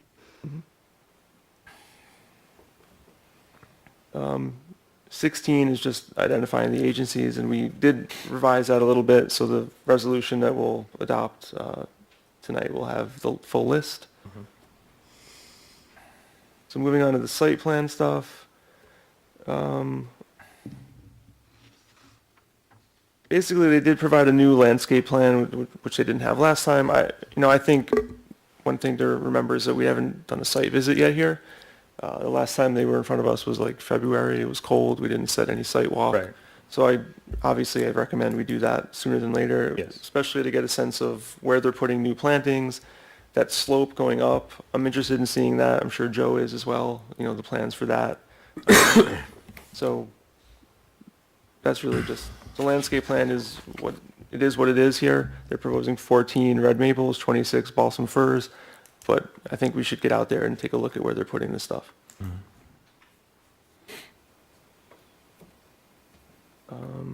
How accessible is the property to It's walking? accessible. So you enter, there's like a little cabin, there's a little driveway area, and then you just kind of, there's a little trail that takes you all the way back up. It's kind of like you hike up to the actual wetland location, which is kind of unique, but yeah, hike up a little bit and it's pretty accessible.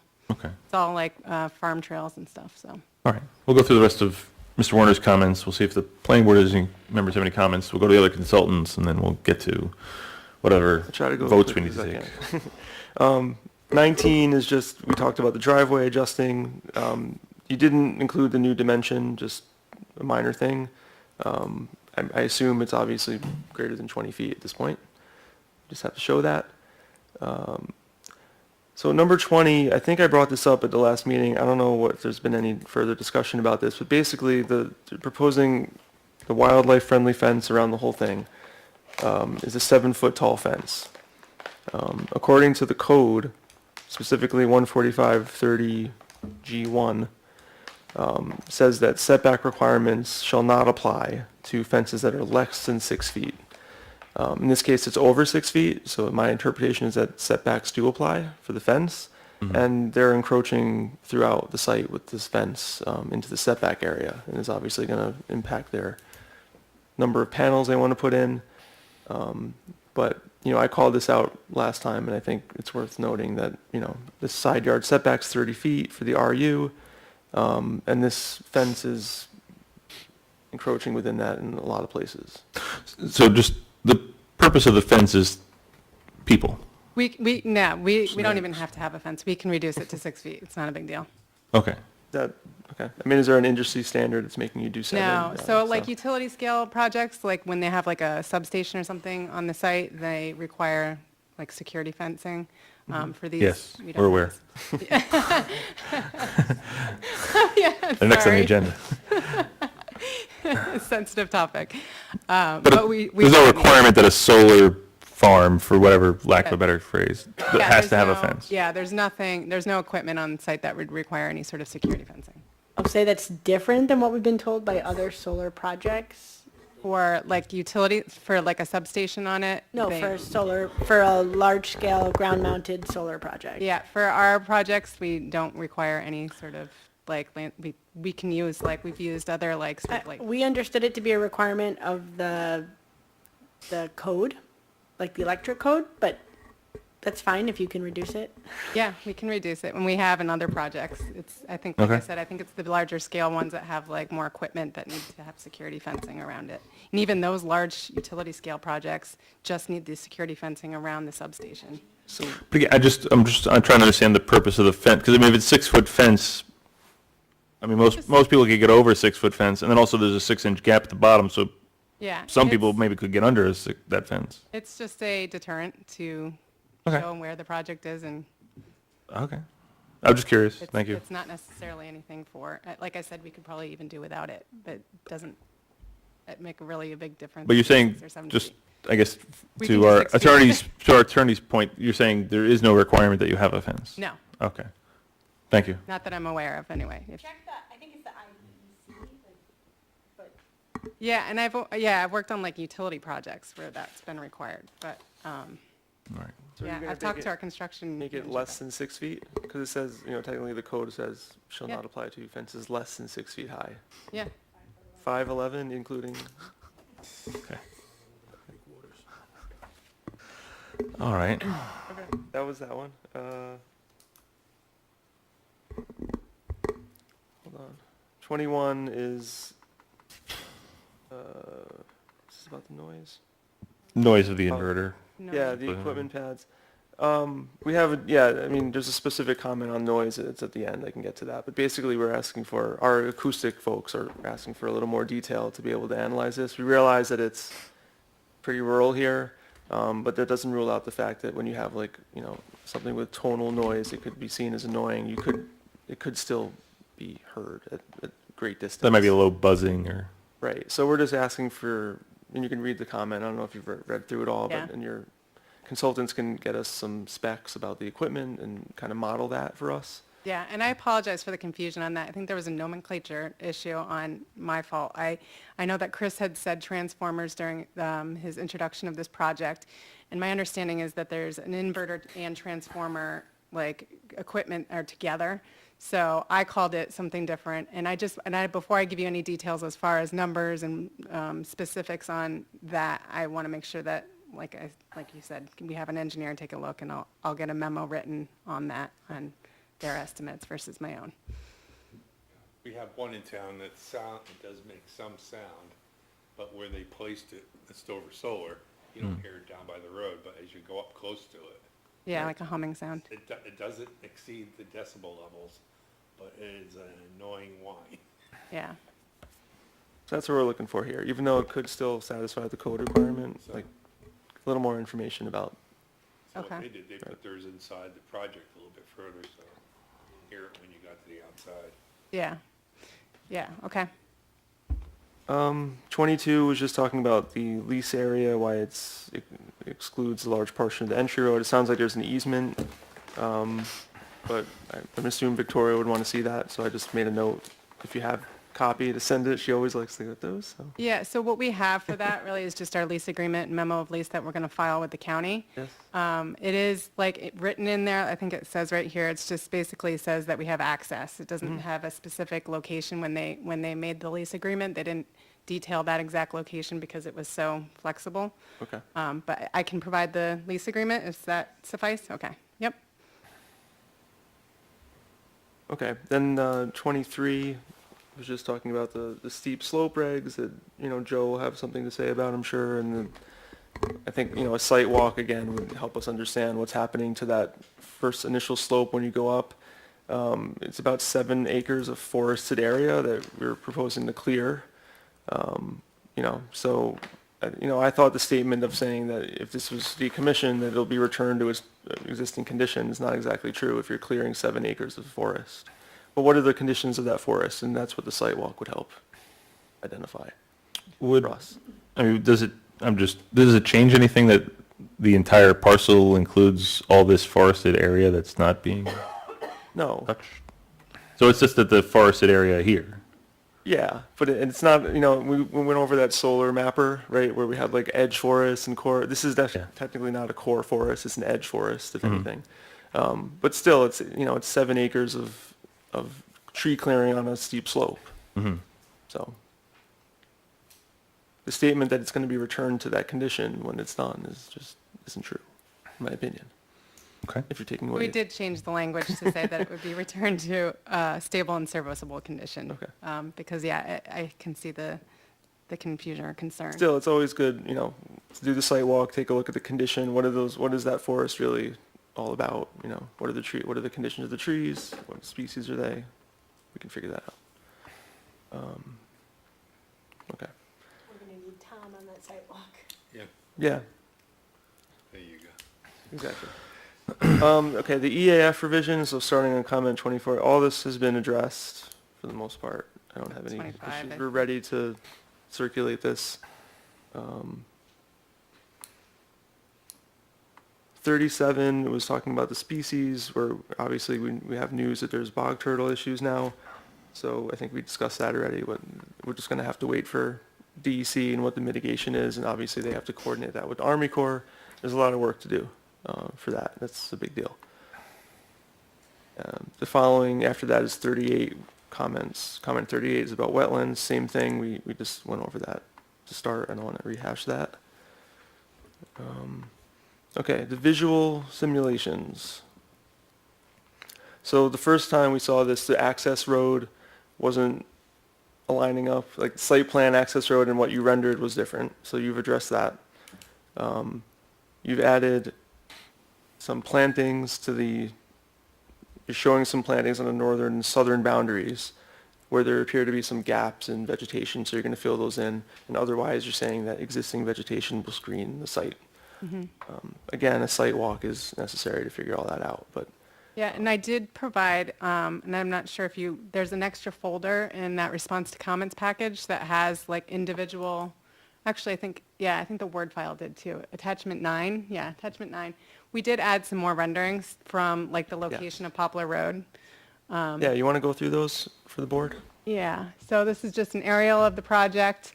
So, I don't know, do you want me to take this with me? Sure. Yeah. So like the access road, as you had mentioned, has been changed. Really, the tree clearing is going to be pretty much this area here. Yep. Let's, you want to hand down the laser pointer Oh, thank you. before you draw on the wall? I won't be asked back again. So the tree clearing is going to be pretty much in this area, and then I think there's like a chunk here that's going to be required to be removed. So yeah, overview, Poplar Hill Road is here, access road location is here. Just an overview. You can move to the next. Yeah. Yeah, that's existing. Kind of the same thing, just an overview, bird's eye view of the site if you're in a plane. Okay. Again, you can kind of just, the ones that come from the road are further along, but yeah, access road. All right, so this is east from Poplar Hill. Again, this is kind of a bird's eye view. Poplar Hill Road's here. Access road's kind of going to cut up through the middle and then cuts back. This is the slope that we were just talking about up here. It is kind of a steep slope. So this is if you're like 50 or 100 feet in the air, is what it looks like? Yeah, Okay. There's another one from the road level. yeah, there is. Okay. Here's getting closer to the ground. Again, the access road. The project isn't very visible from this line of sight. And I think the last one is coming up. And actually, oh, nope, just kidding. This is further back. And then I think the last one shows from, nope, still going. Okay. Southeast. Here's from the road, the view from the actual The entryway. driveway. Looking up the driveway Yes. at driveway trees. Driveway Right, trees, so yes. with that one, they're basically showing that with the existing vegetation there, you're not going to see the panels from Poplar Hill. Right. So I guess, you know, what may be helpful is, I would think if there's visuals from, you know, if someone's driving along, I'm just trying to remember the, North Farm, I think? North Farm, right? Where they see something from North Farm. I know there's a big hill here, so, you know, anybody up here would probably not see, anybody up on Benson, most of Benson Hill Road would probably not see anything because of Right. Benson Hill. But, you know, you're going to see anything from if you're on Mill Street or somewhere over farther away. Yeah, these are good questions because we originally asked this, like if they do any kind of like topographic review to see like where could a possible view shed be. And since the beginning, they pretty much just stuck to Poplar Hill Road without going further out. So if you want to ask them to study certain, I mean, you know, we're getting, you know, probably about a mile away if you're up at near the Doverstone Church looking back over the town, you know. that might be too far. Right. I mean, maybe, you know, if you go up to the Doverstone Church Blue Trail, I mean, you might see something, but, Well, I mean, what Aaron was just saying is that they can create a map of topo, like the cell phone companies do this sometimes when they put up a tower. You look at the topography of the area and then identify yeah. the spots where it could be visible, and then the planning board can choose viewpoints based on. We could do that, yeah. I don't have a problem doing that. Like, for example, when we had the sidewalks for Wingdale Solar, I brought the Wingdale Solar representative up to the trail that goes to the top of Boyce Park, and so you can clearly see their property, and, you know, I was just saying it would be helpful to have a rendering of what it would look like. Again, there's other stuff that's going on, so it doesn't mean that because we can see it from somewhere, well, then that's a no. It just, what's the kind of the before and after? Yeah. So, Yeah, we can do a study and get some additional viewpoint locations rather than just adjacent to the project. And would you like to see those before we can give you the viewpoint selection areas, and then would you like to see those before we create the simulations? Would that make sense? Yeah, Yeah. you can even, if you're able to, ones that you think are important, take photos from them, existing conditions photos, to see if we can see the site. Yeah. Just, you Yeah, know. we can do a visual analysis. right, 'cause it's certainly possible that even though North Farm Road lines up looking right at the property, they're just these houses in the way, you don't see anything, but maybe you do, so.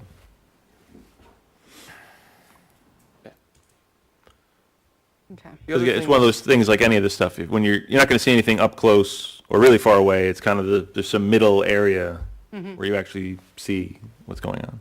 And for the renderings themselves, I think, like I asked for, and what we see usually with other projects is when they're doing screening plantings is to kind of show what it looks like at install versus what it'll look like 5 years from install. Yeah. You're also proposing some wildflower seeding mix, between the arrays, right, to make it kind of look a bit natural again, but it looks just dirt on the renderings. Maybe it's useful to show what that's going to look like. Yeah, we'll up the visual renderings, do a viewpoint or Right. view shed analysis. Okay. And then do a landscape design to show you what exactly that row of plants would look like. Because again, even though you don't see, I mean, this is helpful that you don't see anything. Yeah. These other ones, again, unless you have a low-flying plane, you're not going, it's not really, it's interesting. I guess you could see the, the curvature down to the swamp area here in the middle. But like, yeah, I mean, other than that, it doesn't really, you're not going to see it like this, so. Yeah. I agree. All right. Planner Warner, anything Yeah, further? the noise comment at the end was, just asking for basically all the data that you can give us on the inverters as far as like the manufacturer's sound level documentation, and then a diagram of where they're going to be, because it really wasn't clear from the site plan exactly where they're going to be placed.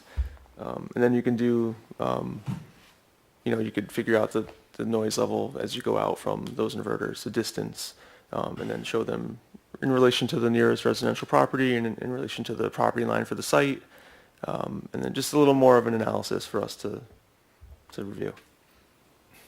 Okay.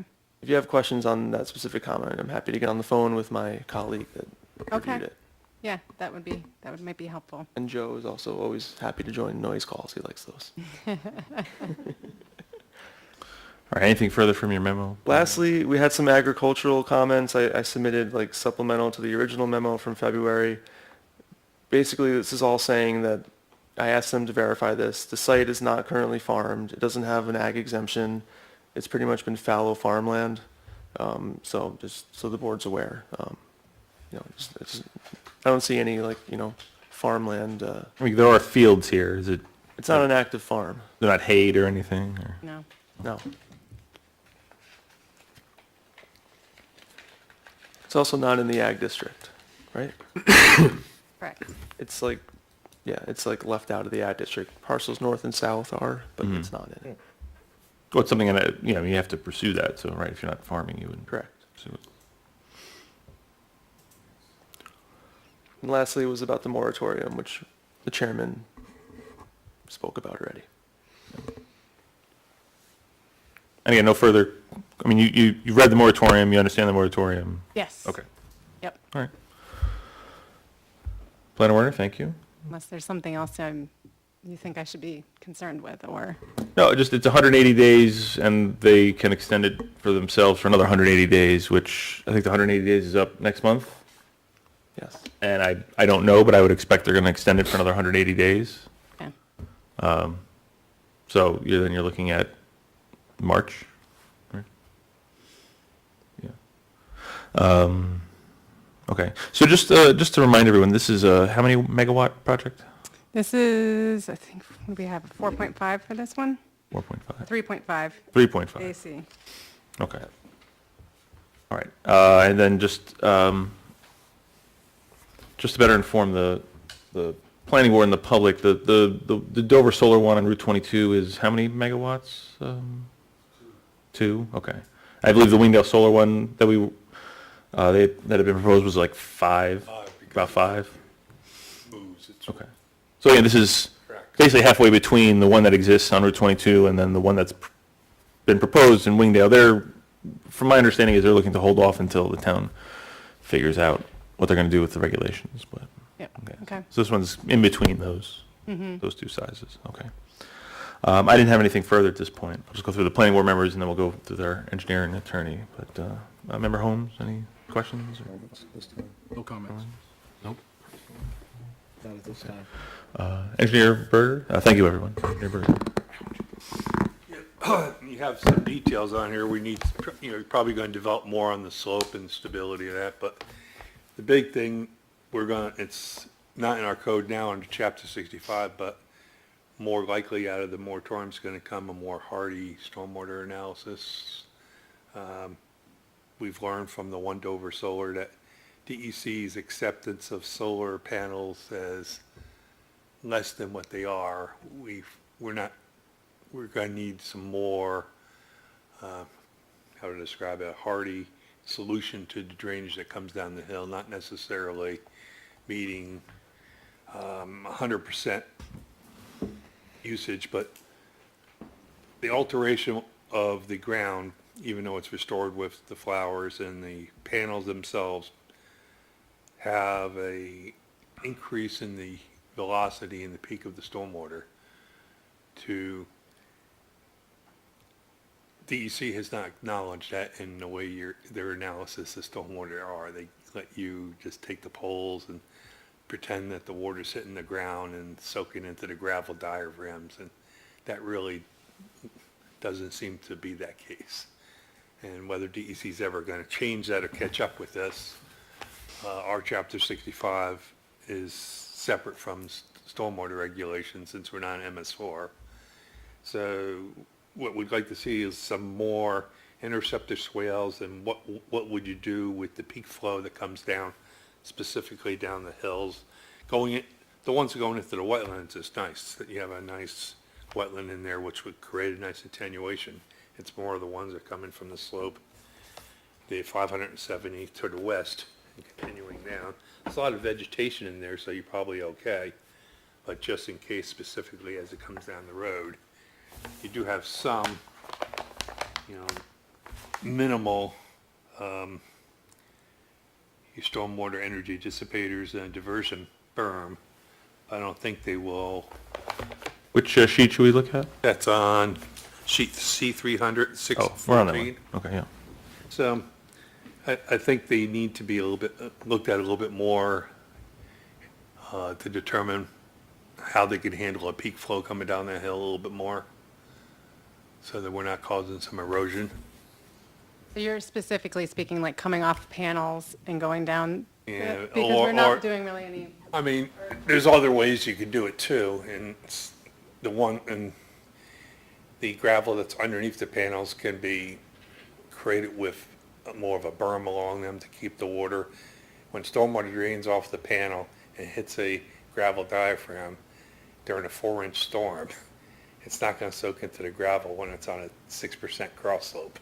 It shoots past them, unless there's some type of a berm or holding system that holds it in place so it stays there. So there's different ways you can handle it. I don't want to tell your engineers how to do it, but the DEC method of accepting the fact that gravel underneath of a solar panel will magically handle the water that comes off the solar panel, therefore you don't have to take it into consideration for a stormwater calculation, is misguided. It's assuming a solar panel on a slope of 3% or less, even though they know that's not the case. When you have steep slopes like this of 5, 6, 10% slope, anybody, planning board members, look at gravel drives in the town and how much water shoots down them in a rainstorm. Oh, yeah. It doesn't go into the gravel. So to be clear, you want to treat the panels as impervious instead of just the little hole? Well, there's some, Correct. right, To some degree. there's some in between there. We've talked about this again with the other project. Now, we're going to get standards that are going to be developed during this moratorium that just haven't been developed yet. Okay. So, Because clearly the pole itself is impervious. yes, but so But- small, it's not. Right, and it's not like it's the entirety of the panel is an impervious surface, because it is hitting the ground, relatively quickly, but like you've said, there's this cumulative effect of all this water. So there's several ways this can be handled, and it's just recognizing that water's coming off at a faster pace and not hitting and absorbing in the ground underneath. Okay. Could be localized treatment under each panel, like maybe as engineers, you don't want that water to be sitting underneath a panel. So you don't want that, so you'd rather it flow down to the bottom where you're gonna have to put a larger series of interceptor swales, possibly bio-retention pond, check dams, maybe, there's several different ways you can handle it. I don't want to Right. make you do it one way. There's many different ways, but as long as they acknowledge that there's more water coming off of here than DEC, they should take the credit for in a state SWIP. So you need a more robust water plan. Okay. Yeah, it's just, I mean, I don't know, from my perspective, and we've talked about this, is that the DEC seems to have, in some ways, some competing environmental interest here. They want renewable energy, but they also want proper management of water. And right now, they're much more in favor of renewable energy, and, well, I guess the water will figure itself out. And so the regulations in the town of Dover might end up maybe addressing the water part of it. What's interesting in DEC, if I have a parking lot at the same slope as this, Right. DEC considers that an impervious surface, and I cannot take credit for the water going in the gravel. But if I put that same gravel at the same slope underneath a solar panel, it's not a collection system that collects and treats the stormwater. I'm not sure how come the gravel changes from one place to the other. Yeah, something that might be more along the same lines as if you had like think of a porch. The only parts that touch the ground are the poles that are going into the ground, but it has a roof and the water's coming off. They would consider the entirety of that roof as impervious. correct? Exactly. Yeah. So these are kind of like, several hundred porches. And we've, In terms of the water coming, coming off of them, it's not as though it's nothing, but it's certainly not all of it. It's somewhere and in between. And we saw that on Dover Solar, basically, after all the solar panels were put in and all the trees were cleared, and they have now 2 years of growth underneath of them. We're still getting a deluge of water coming down that hill. Luckily, during the final stages, we had them put in diversion swales and collection swales, but it was a lot of work they had to do at the end, instead of if they had done some interceptors between, or even put some, if you want to call it a level spreader, small little berms on each series of 10 panels, so the water stays more on the hill, so it can drain down into a diaphragm, a gravel diaphragm. I think we have level spreaders on this one, or don't we, or no? Do you recall? It's not clearly shown that where on, how often are you doing it and things like Okay. that. The detail shows there's a drip edge for each one of the panels. Yeah, it's not really clear enough. I mean, I think maybe we could work with it a little bit more, and Yeah. because what happens is it goes out there and only one of them, it occurs only a certain amount. I mean, if it's only 2 inches tall on a 7% slope, it's not enough of a volume. It's just gonna shoot and go over. So, it meets the state standard. You did a fine job based on DEC standards. There's no criticism about that. We're just going a little bit above that based on our experience.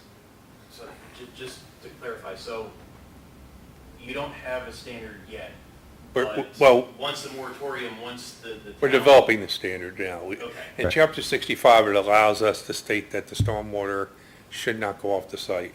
We don't accept the notion of DEC that a solar panel is collected underneath in the drip pan. So we basically do have a standard, but it's more generalized because the Chapter 65 did not envision solar panels, nor did we envision a project being designed by a state standard that was totally different than a normal stormwater plan. So we're developing a standard under this moratorium that will be specific to solar farms. Okay, yeah, Because if we. I just want to make sure, because, yes, we could go back and we could be more robust, but from what I believe the chairman said, if we were approved, before we go to construction, whatever the town's code is, if we still don't meet it, No, we still have to. we're going to revise work with you since we're developing it, that won't happen. it. Okay. Okay. We're not going I don't wanna to, we're not going to design drive, something and- I'm not going to drive you in a situation where we're going to say, gotcha. Appreciate Right. it. I just wanted to clarify. So I'll put it this way, you're probably going to be assisting us in how we develop that, if you want to call it that way. The guinea pig. You're working through this, we're coming up with the ideas we have, we'll bounce off of you. You're the ones who build these things. We're just I only have the experience in seeing one built and its aftermath. Right. So with the two to collaboration, maybe we'll come up with one that you can live with, which we could use for other solar farms as well. The goal is to not have neighbors have a flooding that they never had before. Yep. Right. I mean, you've seen the solar farm on Route 22, I presume. I have not. I should Right check it across out from then. Kicker Drive by Valley. it. Right Is across it the from Kicker Wingdale? Valley, you can't miss it. Is it Wingdale Solar? No, Wingdale Solar would be down just north of Wingdale Elementary, and they're not moving forward till this is all worked out. Okay, yeah. Dover Solar is on Route 22, just south of the Dover Middle School, High School. Okay. I mean, it's 9:25 at night, so you're not going to see anything now. But in the daytime, if you left here, made a right out onto 22 to go south, you'd see it on your left, just past the driveway. You gotta make a To left, the- not a right. Go left. Two lefts. Left and a left out of the Yes. parking lot. Left and left, That's yeah. it, right? Sorry. Left. I'll 9:25 find at it. night. You'll be looking for a long time. Yeah, send them in the woods. Make a left onto Route 22 south. You'll see it on the left. Now, So, you can Fast drive over right up to Middle it, School, you High just School. can't go into the gate, obviously, but there is an area that we drive up all the time that's access off of 22. Okay. They have, their gate is about 300 feet inside, 300 200 feet inside. Okay. Oh, I don't know, no, you're right, we can't. I just suggested you look at it from Route 22. Yeah, that's true, I have permission, but I guess I don't have the right to transfer. Stay in That's the a good DOT point. Stay in the right of the way from DOT. Well, yeah, there's a nice little spot on DOT right away you can pull over Okay. and still see it. It's where the cops park to try to catch the speeders. Yeah, they do, the cops do? park right there, yeah. Engineer Berger, you have anything further on this project? No, no, I do not. All right, thank you. Attorney Polidoro? Robust discussion, Yes. and we have a resolution prepared to declare intent to serve as lead agency and refer it to the County Department of Planning and Development tonight, if you're ready to do that.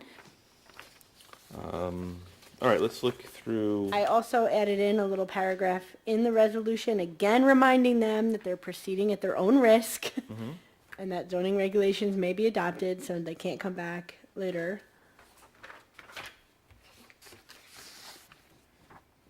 So, So we have we have this resolution. We also need to discuss and vote on having a site walk,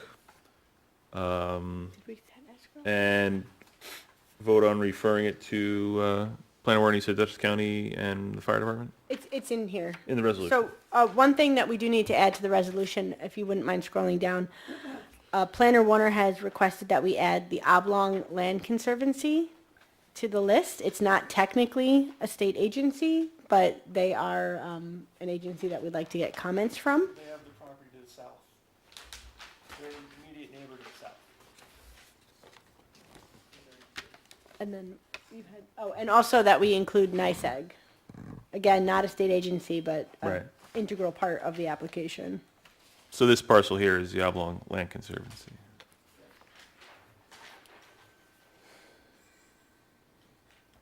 So. Okay, so, let's take care of the site walk first. So typically for the site walk, it's, planning board members, our consultants, someone from, either the owner of the land or whoever's in charge of the project or their representative. Typically, we do them either weeknights in the evenings because most people work, or Saturday mornings. Do you have a, Weeknight and then in the evenings would probably be best for myself. What time frame are we in looking the at? evening? Weeknight? Okay. Yeah. Let's see.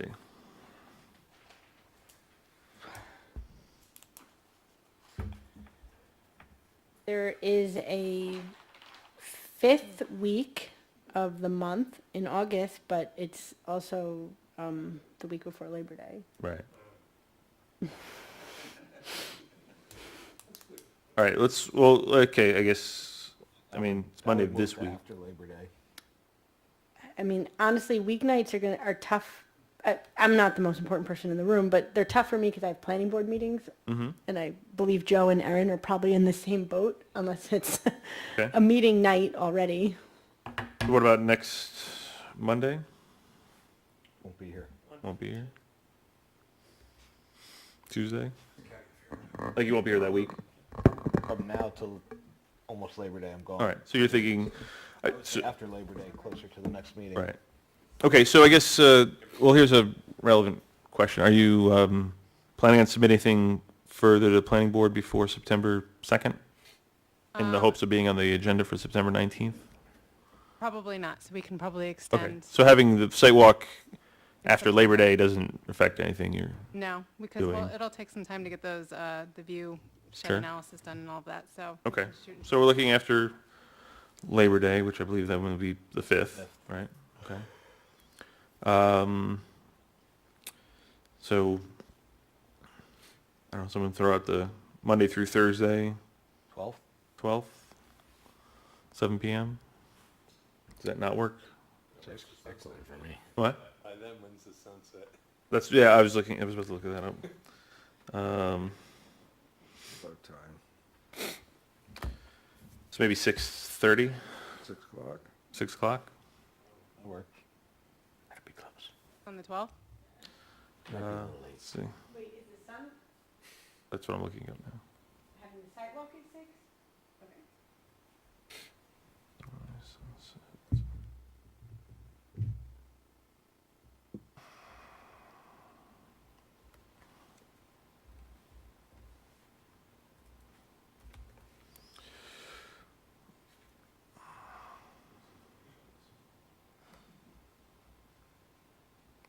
When are we, I mean, we could also do it the 19th before the planning board meeting. Unless we can do more time.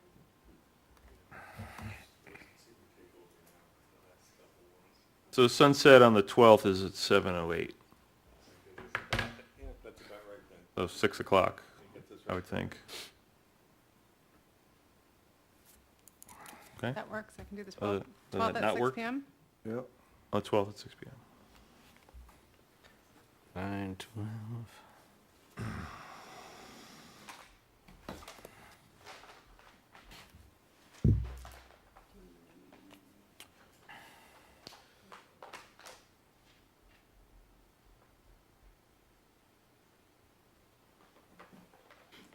Okay. Thank you. Oh, yes, thank you. Thank you.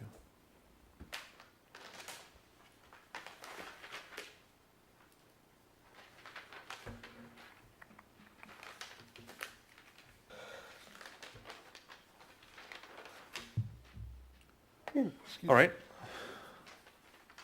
So, motion to have the Poplar Hill site walk, Monday, September 12th, 6 PM. Motion made by myself, seconded by Member Villano. Discussion. Seeing no discussion, all in favor, say aye. Aye. Aye. Any opposed, say no. Okay, that passes 5-0 with 2 absences. All right, so then everything else we need to do is contained within the resolution. Well, do we need to set escrow? I don't recall if we did that in February when they were here last. Might have. It's established? Okay. Yeah, we paid, I think in March. Okay. So then, yes, everything else is in the resolution. All right. Resolution declaring intent to serve as lead agency and referring the application to the Dutchess County Department of Planning and Development, whereas the applicant, NY Solar 1001 LLC, has submitted an application for site plan and erosion and sediment control permit approval to construct a 3.5 megawatt ground-mounted solar facility, also known as a project, on property located at 565 Poplar Hill Road, identified as tax parcel number 7163-00-320575 in the RU and RC zoning districts, also known as the property. And whereas the applicant has simultaneously applied to the town board for a special use permit pursuant to section 145-60A, as a solar farm is neither a permitted or prohibited use in the town. And whereas while the project application may proceed before the planning board, the applicant is aware that such review is proceeding at its own risk and that zoning regulations may be adopted which impact the design and feasibility of the project. And whereas the project is shown on a site plan entitled Poplar Hill Road Solar Project, Poplar Hill Road, prepared by CEC Civil and Environmental Consultants, dated 3/15/2022, last revised 7/27/2022, sheets C000, C001, C002, C100, C200, C300, C301, C700, C800, C900, C901, C902, C903, C904, collectively known as the site plan set. And whereas the applicant has submitted a full environmental assessment form, or EAF, dated July 13, 2022, pursuant to the State Environmental Quality Review Act, also known as SECRA. And whereas the planning board of the town of Dover has performed a preliminary review of the EAF and other application materials, and whereas pursuant to 6 NYC RR, Section 617.4, subsection B, subsection 6, subsection 1, a project that involves the physical alteration of 10 or more acres is a type 1 action. Just make sure I got it. Yeah. Okay, now therefore be it resolved. The planning board hereby classifies the action as a type 1 action under SECRA. 2, declares its intent to serve as SECRA lead agency and directs the secretary to circulate notice of its intent to serve as lead agency to all involved and interested agencies.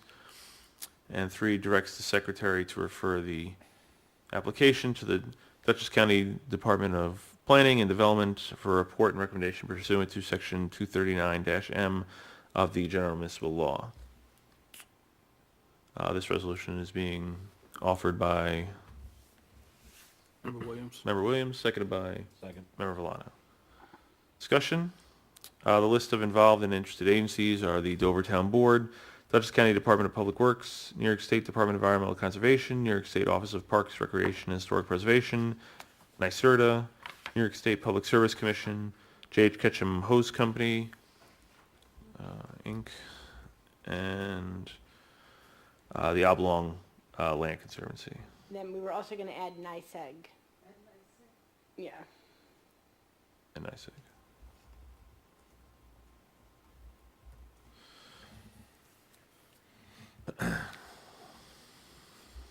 Okay. So again, any discussion? All right, seeing no discussion, resolution declaring intent to serve as lead agency and referring the application to the Dutchess County Department of Planning and Development for Poplar Hill Solar. Secretary, please call the roll. Member Curtin, Aye. Member Villano. Aye. Member Sedor, Aye. Member Williams, Aye. Member Holmes. Okay, this resolution is adopted 5-0 with 2 absences. Okay, do we have anything further for Poplar Hill Solar at this time? Nothing? Okay. So we'll see you on September 12th at 6 p.m. I guess everyone should make sure they know exactly where it's located on Poplar Hill Road. And your expectation then would be sometime after that you'll make another submission, and then you may be back in October or November. Yep, we'll start compiling what we talked about tonight, and yeah, we can, I think shoot for the October right now, but we'll see where our consultants land. All right. And a copy of this resolution will be sent to me, I assume, email? Okay. Yeah. Awesome. Save that now. More. Thank you. Thank you very much.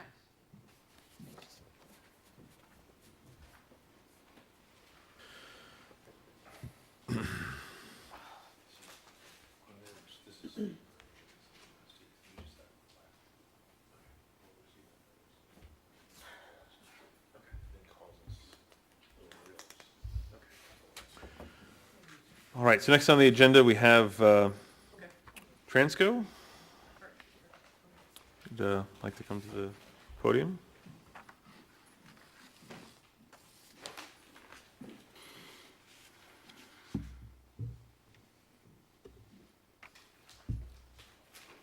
Good evening. Good evening. My name's Anthony Mirando. I'm an attorney with Petty and Fader, and I'm here tonight with New York Transco. With me is Sam Johnson from Transco, as well as Shannon Baxavanis from Transco. I will be relatively quick.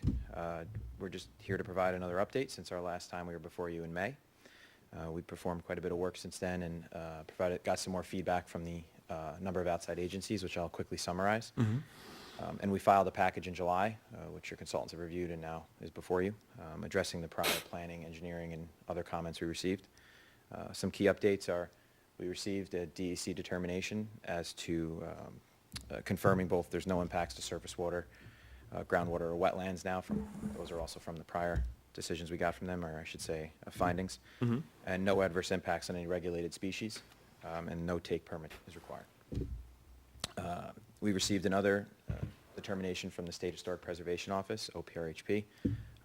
Just by way of background, a resident submitted information to SHPO questioning some of the original findings that SHPO made and our materials. They did an extensive review of additional materials that we provided them and have provided in this record with the board. And they came back and reconfirmed their decision of no visual impacts and any changes to any historical or cultural resources in the area. So that's all submitted in the record. Okay. We received a response from the town fire department, fire company. That is with the board. We also provided some follow-up on the coordination we had with them as a direction of this board. So that's also in the record. We had no comments or issues with their comments back to us.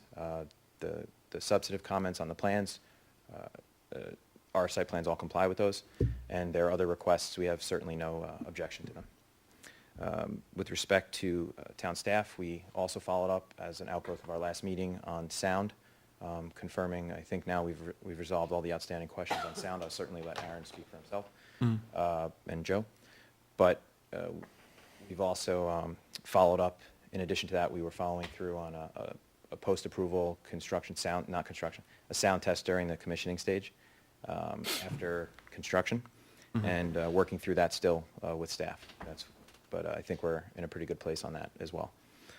At this point, I'll just hand it over to you or to the consultants if that's what the board would like to do. Okay. So I just had this one objection in the folder. That was one that came in All right. Okay. in June. Okay. You just send us a copy of it for our record. If you didn't, you may have. It was in June, so I Okay. think I did. Back in. Thank you. Okay. So there's that. I'll double check that. Sure, I will too. Thank you. All right. So, and then there's this memo from our attorney's office about environmental justice areas. I know that issue would come up. If you just wanted to briefly discuss that, Attorney Polidoro? Sure. So, this was a memo that my office did when this issue was first raised back in November or December. Yeah. It was the first time that we had seen environmental justice areas in a local seeker review, and so we looked into it. And it's really not something that's relevant to the planning board's own review. It's something that the DEC looks at as the DEC conducts its review. But then, once we looked at it, even if it was something that would be relevant to the planning board's review, we didn't feel that there were any environmental justice issues here, as this was not a facility that was going to be creating any kind of air pollution or other pollution. Okay. So there's not an air emission source or anything coming out of it. The electric comes in and goes out. Okay. So everyone has a copy and everyone can read through that. Right. And I'm happy to talk to you if you have questions about it once you've read through it. I would only, Also, sorry. my memo has at the end of it, kind of piggybacks off this and just, because they did submit a demographic report to try to, to further analyze the DEC's original comment that this isn't a potential environmental justice area. We reviewed that. We also took it a step further and looked at it based on the latest census data. And, what we found actually is that if you look at the 2020 census data, this block group doesn't really qualify as a potential EJ area because it doesn't raise to the thresholds that DEC established for those. So those three criteria that my memo lists there, number 2 is that at least 26.28 of the population has to be reported as members of a minority group. Right. And in this case, the block group in question, if you want to scroll up, there's a map I think I included in the Oh, it's on Oh, your, that's sorry. the, I have a map in mind. We can, if you want to pull it up, while we're on this topic. Sure. Makes sense, I think. Yeah, and just for the record, we also, as Aaron mentioned, did an analysis and a report that was included in our July submission to you, so that's in the record as well. So track 400.03, block group 1, the really large one, that's, that's where the site's located, the red dot there. It's hard to see, but I tried to map it. That is a potential, anything purple here is what DEC identified as a potential environmental justice area, but it's based on census data pre-2020 census. So if you actually take a look at the numbers now, 400.03 block group 1 doesn't really meet it based on our review. Okay. So, I think track 400.01 block group 1, which is north of this block group, which isn't shown as a PEJ area, actually does, I think one of the thresholds is met for that one, but again, the site's not in that block group, so Right. I don't think it's a concern. But again, in summary, the project isn't resulting in adverse impacts related to air quality, noise, traffic. We've determined that already. It's not causing a disproportionate impact to minority and low-income populations. It's not an electric generating facility. It's a substation. It's more appropriate to address EJ issues when you have an actual electric generating facility, and that's what DEC's guidance actually, and Victoria's memo references it, so does Right. mine. So, that's our stance pretty much here. and Attorney Polidoro, you're saying that it's more of the DEC's issue to, Right, so I guess just to back up, for people on the board that don't understand what environmental justice area is, it's a concept that we don't want to start putting these, smelly or polluting uses just in the poorer areas of community, because that's the people that don't come out to the meetings and don't advocate because they don't have time, or they don't, they're not informed. So then the community ends up with a disproportionate amount of traffic impacts and polluting facilities. And so DEC has come up with this concept to make sure that DEC reviews these issues every time that it now reviews a project. So if it's within a certain area that's sensitive, they have to go through this. So this has been raised as an issue for the planning board because it is in a potential EJ area per the census data. and it could either be because it reaches the threshold for minority groups or for federal poverty level. Yeah, for low incomes. Okay. So Or- if or it both, meets that, Okay. or if it bears a disproportionate number of environmental impacts, we have to, the DEC has to do a further level of review. But even if the planning board were to take on that review itself, this facility, I don't believe is the type of facility that is going to create the types of impacts that are reviewed in an EJ area. Because the facility itself is not generating, Correct. There are no people coming to the and from the facility once it's constructed, so the traffic's not an issue. There's no emissions from the facility, so pollution is not an issue. And noise could potentially be an issue, and it's something that the planning board has been working very hard on to mitigate, and the applicant has provided baffling, and we have a sound mitigation plan that's being reviewed. okay, thank you. Did you have anything to add here? No, I feel like, we've put it in a report that was done by an expert in this area, so it's in the record. I would just add, for a little bit of knowledge on the project itself, this project is in promotion of environmental justice in and of itself. It supports the climate action statute that's been adopted by New York. It's in furtherance of reducing greenhouse gases and the emissions that have been established by the state. So it's actually in furtherance of addressing the co-pollutant issues that people raise. So I actually think it's not just an EJ, we don't meet an EJ threshold, arguably not in a EJ area. The project doesn't raise EJ considerations, but it's also actually in furtherance of addressing these issues throughout the state. So Okay. just add that. All right, you said we have the response from the fire company. Any concerns raised there? No, we went through the memo. The engineers confirmed that the plan-related comments are all met by the site plan, and any of the sort of more procedural elements to their requests we're happy to comply with. All of them? Oh, even number 9, you mean? That is one of the 9 things that are there. All right, I'll strike the word happy. No, I'm kidding. We're not, there's no objection to it. Okay. Yeah. All right.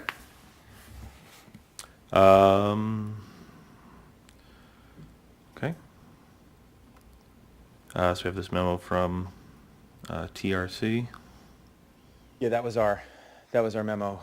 Well, sorry. Yeah, I can go through, you know, Actually, we'll just go through each of these memos and then we'll see if there's anything else. sure. Okay. Yeah, Go ahead. happy to let Aaron talk through his memo, but effectively, we were asked about soil and water conditions based on sampling that was done by the applicant as part. So just by way of background, they're not necessarily required to do any of this. They did it as part of their review of the site for purposes of potentially purchasing the site. They have environmental experts who reviewed it twice in terms of their sampling, but reviewed historical records, sampled water and soil, and there are no exceedances or issues with respect to the applicable standards in this location. So I'll leave it there as my summary. Okay. Yeah, we looked at that too, and, you know, it's pretty standard, the reference standards that they have and the chemicals that they looked at, and, you know, we didn't see any issues with the conclusions here. We also have the DEC in writing saying that what they're proposing to do for the wetlands and their site plan in general is going to avoid impacts to the swamp next door. So for that reason, I don't really think there's an issue with contamination to worry about with this project. Okay. All right. The memo from Terracon. This was the memo that we had already submitted a few months back, but we resubmitted it with an engineering stamp for the record. I think that was one of the prior comments. Yeah, that was in response to the, both the contamination comment and the blasting, this is what, addressing blasting issues, were raised by Friends of the Great Swamp. So I noted those in my memo, and Joe took a look at this report, and I think last time was, you know, pretty much concluded it was okay. I don't know if you want to say anything more. That's correct. Yeah. All right.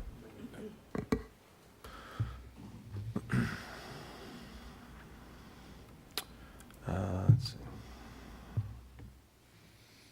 Okay, this is from the DEC. Yep. This is the DC decision that we referenced earlier and Aaron just mentioned. Right. Yeah, and as far as this goes, I think if you can provide in writing just a summary of what your plan notes are going to say, because sometimes it's hard for, you know, everybody to get a copy of the plans and look at the small print and the plan notes, what you're doing to address the species. If you want to just prepare a supplemental page or two summary of what you're proposing. Yeah, what we can do too is in advance of the hearing, we plan on resubmitting the site plan set. So Okay. we'll make sure that these are noted on the plan. We'll point you to them where they're noted, and we can do a little letter that explains it.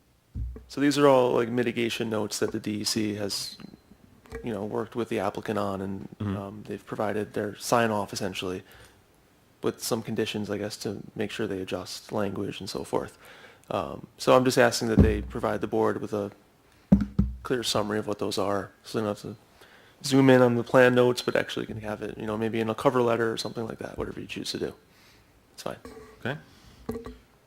All right. Sound. I mean, there's a lot here. We're not going to go through all of it, but what's the? So this is Take it away. this is the sound study that was done months ago, but it's been updated in one single document, I think, for ease of reference for both the public and the board and the record going forward. We also did a supplemental memorandum from Epsilon. We provided that, and that was added as an appendix to this, again, for ease of reference. But collectively, there's no new information with respect to this report. This is a resubmittal per prior comment. Okay. Yeah, we asked them to package everything up as one complete record for the noise study. We've pretty much signed off on the findings of it for purposes of seeker. However, as you mentioned, we're going to work with them to come up with this protocol that's going to be a condition of approval, possible approval, to address how they're going to test at the prior to going live, right? With the commissioning stage is what you call it, correct? Yeah, it's after basically construction, you know. Post-construction, before Before Flicking operation. the switch, yeah, Yeah. basically.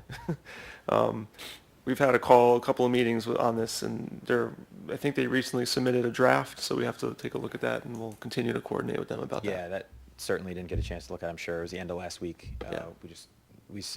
Transco submitted a letter providing a draft of what we think is the appropriate test protocols based on prior conversations and comments. Okay. So I think before the deadline for the September, we'll have a look at that, and we can provide comments, and then they can submit it by the deadline, so the board has it. Right. That make sense? Yeah, we'll accommodate whatever works Right. best for you guys. Okay. The construction sequencing, is that changed at all? No. No. The table? It was just resubmitted to be in reference to the sound, more specifically and directly. Okay. So what you see after construction, when it's during that commissioning stage Okay. where the equipment's effectively tested. I see, okay. Yeah, looking it over, I wasn't seeing anything. But ma- my other question was, like, you plan on month 0 being Yeah. when, I guess now? Well, that's the whole thing, is we didn't want to be presumptuous with that date, although I know Sam's going to kick me if he No, can't. we're just, I mean, you But, know, it's good to know what you're thinking. It doesn't mean that's what it will be, but. Sam? We figured we'd. I know there's issues about taking trees down certain times of year and everything else. So really what we were trying to do is two things. One was to allow Joe to see our patterns of construction so that he could schedule his own resources when he has to come out to site and inspect certain things. And secondly, we wanted to put a timescale on here that basically was month 0 through the end, Okay, instead of having September, October, December. right, it's just, We just, month 0 is whatever month it ends up being, I just wonder. correct. And- Okay, And, I mean, we have tree clearing restrictions that end at the end of March, but again, this just falls into the approval process. So right, whenever the approval process is, that's when we begin. okay, all right. And just quick question for everyone, is that blurry on the wall? Okay, didn't know if it was me or, yeah. I thought it was my eyesight, okay, I'm looking from the side, so I just assumed it was me. all right. All right, so anything then further with, This was that PR subsequent. HP? Yeah, we have 2 letters now from OPRHP. okay. This is the subsequent letter after the complaint, I see. Okay. And then, This is what we just talked about. demographic profile, yep, okay.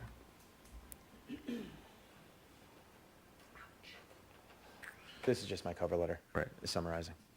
Okay. And then response to AKR comments, okay. All right, so, I guess, planner, where we already had your Yeah, memo I up? think we've pretty much touched Covered on everything? everything. Great. Yeah, I don't think we need to go one by one with this. No. Our recommendation is that we could probably set a hearing for next month. We'll work with them on the noise protocol between now and then. Yeah, that's, the EJ thing was, the end here, but we talked Right. about it up front, so. And you indicated you had more to submit, or just kind of bringing everything into one collection to submit by the deadline? No, just the site plans. This is site plan? Yeah, just to make sure that there really hasn't been many changes to them based on the comments, but we've kind of held them with a few notes we wanted to add based on prior comments from AKRF and Joe. Okay. So we want to make sure those are clean and there's the latest version of the plan set for the hearing. Right. But I don't think that's much of a heavy lift at this point. I think the main thing to add is the DEC notes. Okay. So by September 2nd, which is the deadline, you plan on having the? Yep. Okay. All right. So I just wanted to make sure we got through all the memos there. Just want to see if any members of the planning board have any comments or questions. Member Sador? Member Valano? Nope. Member Williams? No comment. Member Holmes? Okay. Engineer Berger, anything further? No, I think everything's fine. Okay. Want to look at the sound protocol. That's about it. Right, okay. And Planner Werner, you were all set, correct? Okay. Attorney Polidoro? Yeah, I mean, I had a comment or two on the sound protocol that we'll go over, but I want to know, based on what you're hearing in town and your experience, if you think we should find a bigger location for the public hearing. I mean, this does come up sometimes. I mean, I do imagine there'll be more interest in this than some other things that we've had. The room does hold 50-plus people. Okay. just putting it out there for Yeah, discussion. I know. I mean, you can never really predict. I remember back when I was town supervisor, we used the middle school auditorium for something that we thought like a lot of people were going to come out to, and maybe there was 20 people. Like, you never really know, so. Okay. So did you have anything further for us? All right, so then, so we're looking to set a public hearing for September 19th. All right, so motion to set a public hearing for NY Transco LLC Dover Substation for Monday, September 19th at 7 PM or soon thereafter, as the planning board can hold such hearing. Motion made by myself, seconded by Second. Member Holmes. Any discussion? Okay. I just, we will have the third public hearing for Stony Brook Estates, and then this public hearing for for NY Transco. So, as you can see, I like having people comment more than just for 3 minutes, but certainly for something like this, just as the initial public hearing, I believe we did this, was it earlier this year or last year? It was basically everybody gets 3 minutes, and then Come back. this is, you've probably already figured out you're going to have a continued public hearing, right? So then they can come back and talk more if they have more to say after that. So, but yeah, with both those public hearings, I think we're down to, everybody gets 3 minutes, and then, if there's more to be said, you can put in writing, you can come back another time, so. All right, so anything further on setting the public hearing? Okay. All right, so all those in favor of the motion as I said it, all those in favor say aye. Aye. Any opposed say no. Okay, that motion is adopted 5-0 with 2 absences. Anything further for Transco? No? All right. Thank you. All right, thank you. We'll see you on the 19th. Great. Have a great night. You too, thank you. Okay, just to finish up here, we have the town board has forwarded the draft comprehensive plan update officially. Excuse me. Okay, so they would like, if we have any, let me just read through it. So under SECR, the town board deems appropriate to serve as lead agency for this project, for the comprehensive plan. So we are to either consent to them being lead agency, or don't consent, or take no position. I mean, my belief is that the town board obviously is the most capable agency to be lead agent for the town's comprehensive plan. So I would be in favor of us consenting to the town of Dover Town Board being lead agency for its own plan. But it's a discussion, any discussion. Okay. So seeing no discussion, so I guess it would be a motion to authorize, a motion to have the Town of Dover Planning Board consent to the Town of Dover Town Board being lead agency for review of the Town of Dover 2022 Draft Comprehensive Plan Update Document, and authorize my signature. I'll make that motion. Is there a second? Second. Seconded by Member Sador. Discussion? Seeing no discussion, all those in favor say aye. Aye. Any opposed say no. Okay, that motion passes 5-0 with 2 absences. That's done. And then additionally, so the comprehensive plan has been sent around, as I brought up at the previous meeting. The town board has its own consultants for the comprehensive plan. There is not funding in the budget for our consultants as planning board consultants to review the plan. So it will be on us as members to review the plan. We'll have time on our already packed agenda for September 19th to generate whatever response we as the planning board would like to generate. My hope and suggestion would be that as we usually do, we'll have our Secretary Van Millen be the collection point for anything like this. So please definitely look over the comprehensive plan, and please get in any comments or questions you might have that would be part of or further our discussion on September 19th by our normal meeting deadline of September 2nd. Is there any questions on that or comments? Okay. Then my hope is on September 19th that we would have between the September 2nd and September 19th, we'll draft a document, just be working with the secretary on drafting that document, that then the planning board would review and vote on September 19th. Any questions? Okay. And just for the board, everyone understands what the comprehensive plan is and what it does? So this is the town board previously, and most towns would have previously called this a master plan. So the town board has a master plan adopted in 1993 that was updated in 1999, I believe. And like a minor, in terms of the scope of the document, a minor update. I mean, it was an important thing that they updated, but they only updated 1 or 2 pages, I think. How often are they updating it? Well, so the last time it was updated was 1999.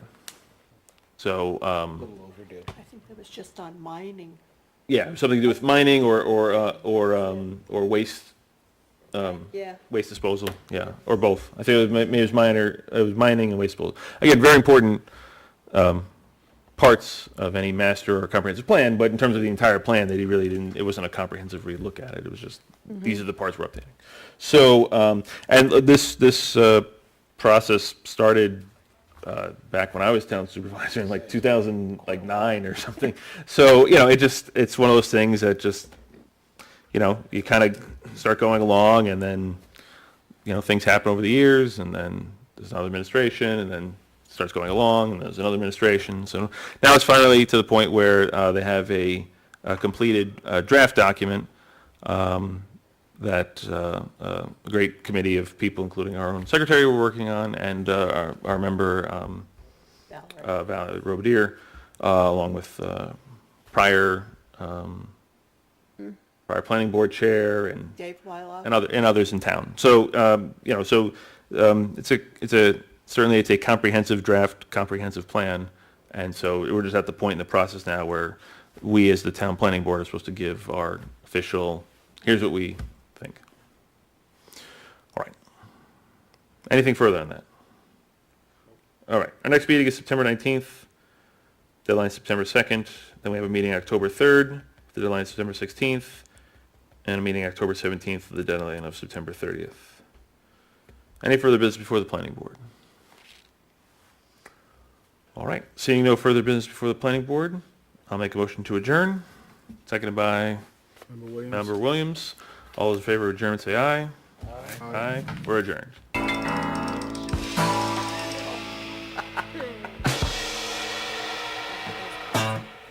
Thank you. Woo! That was fun.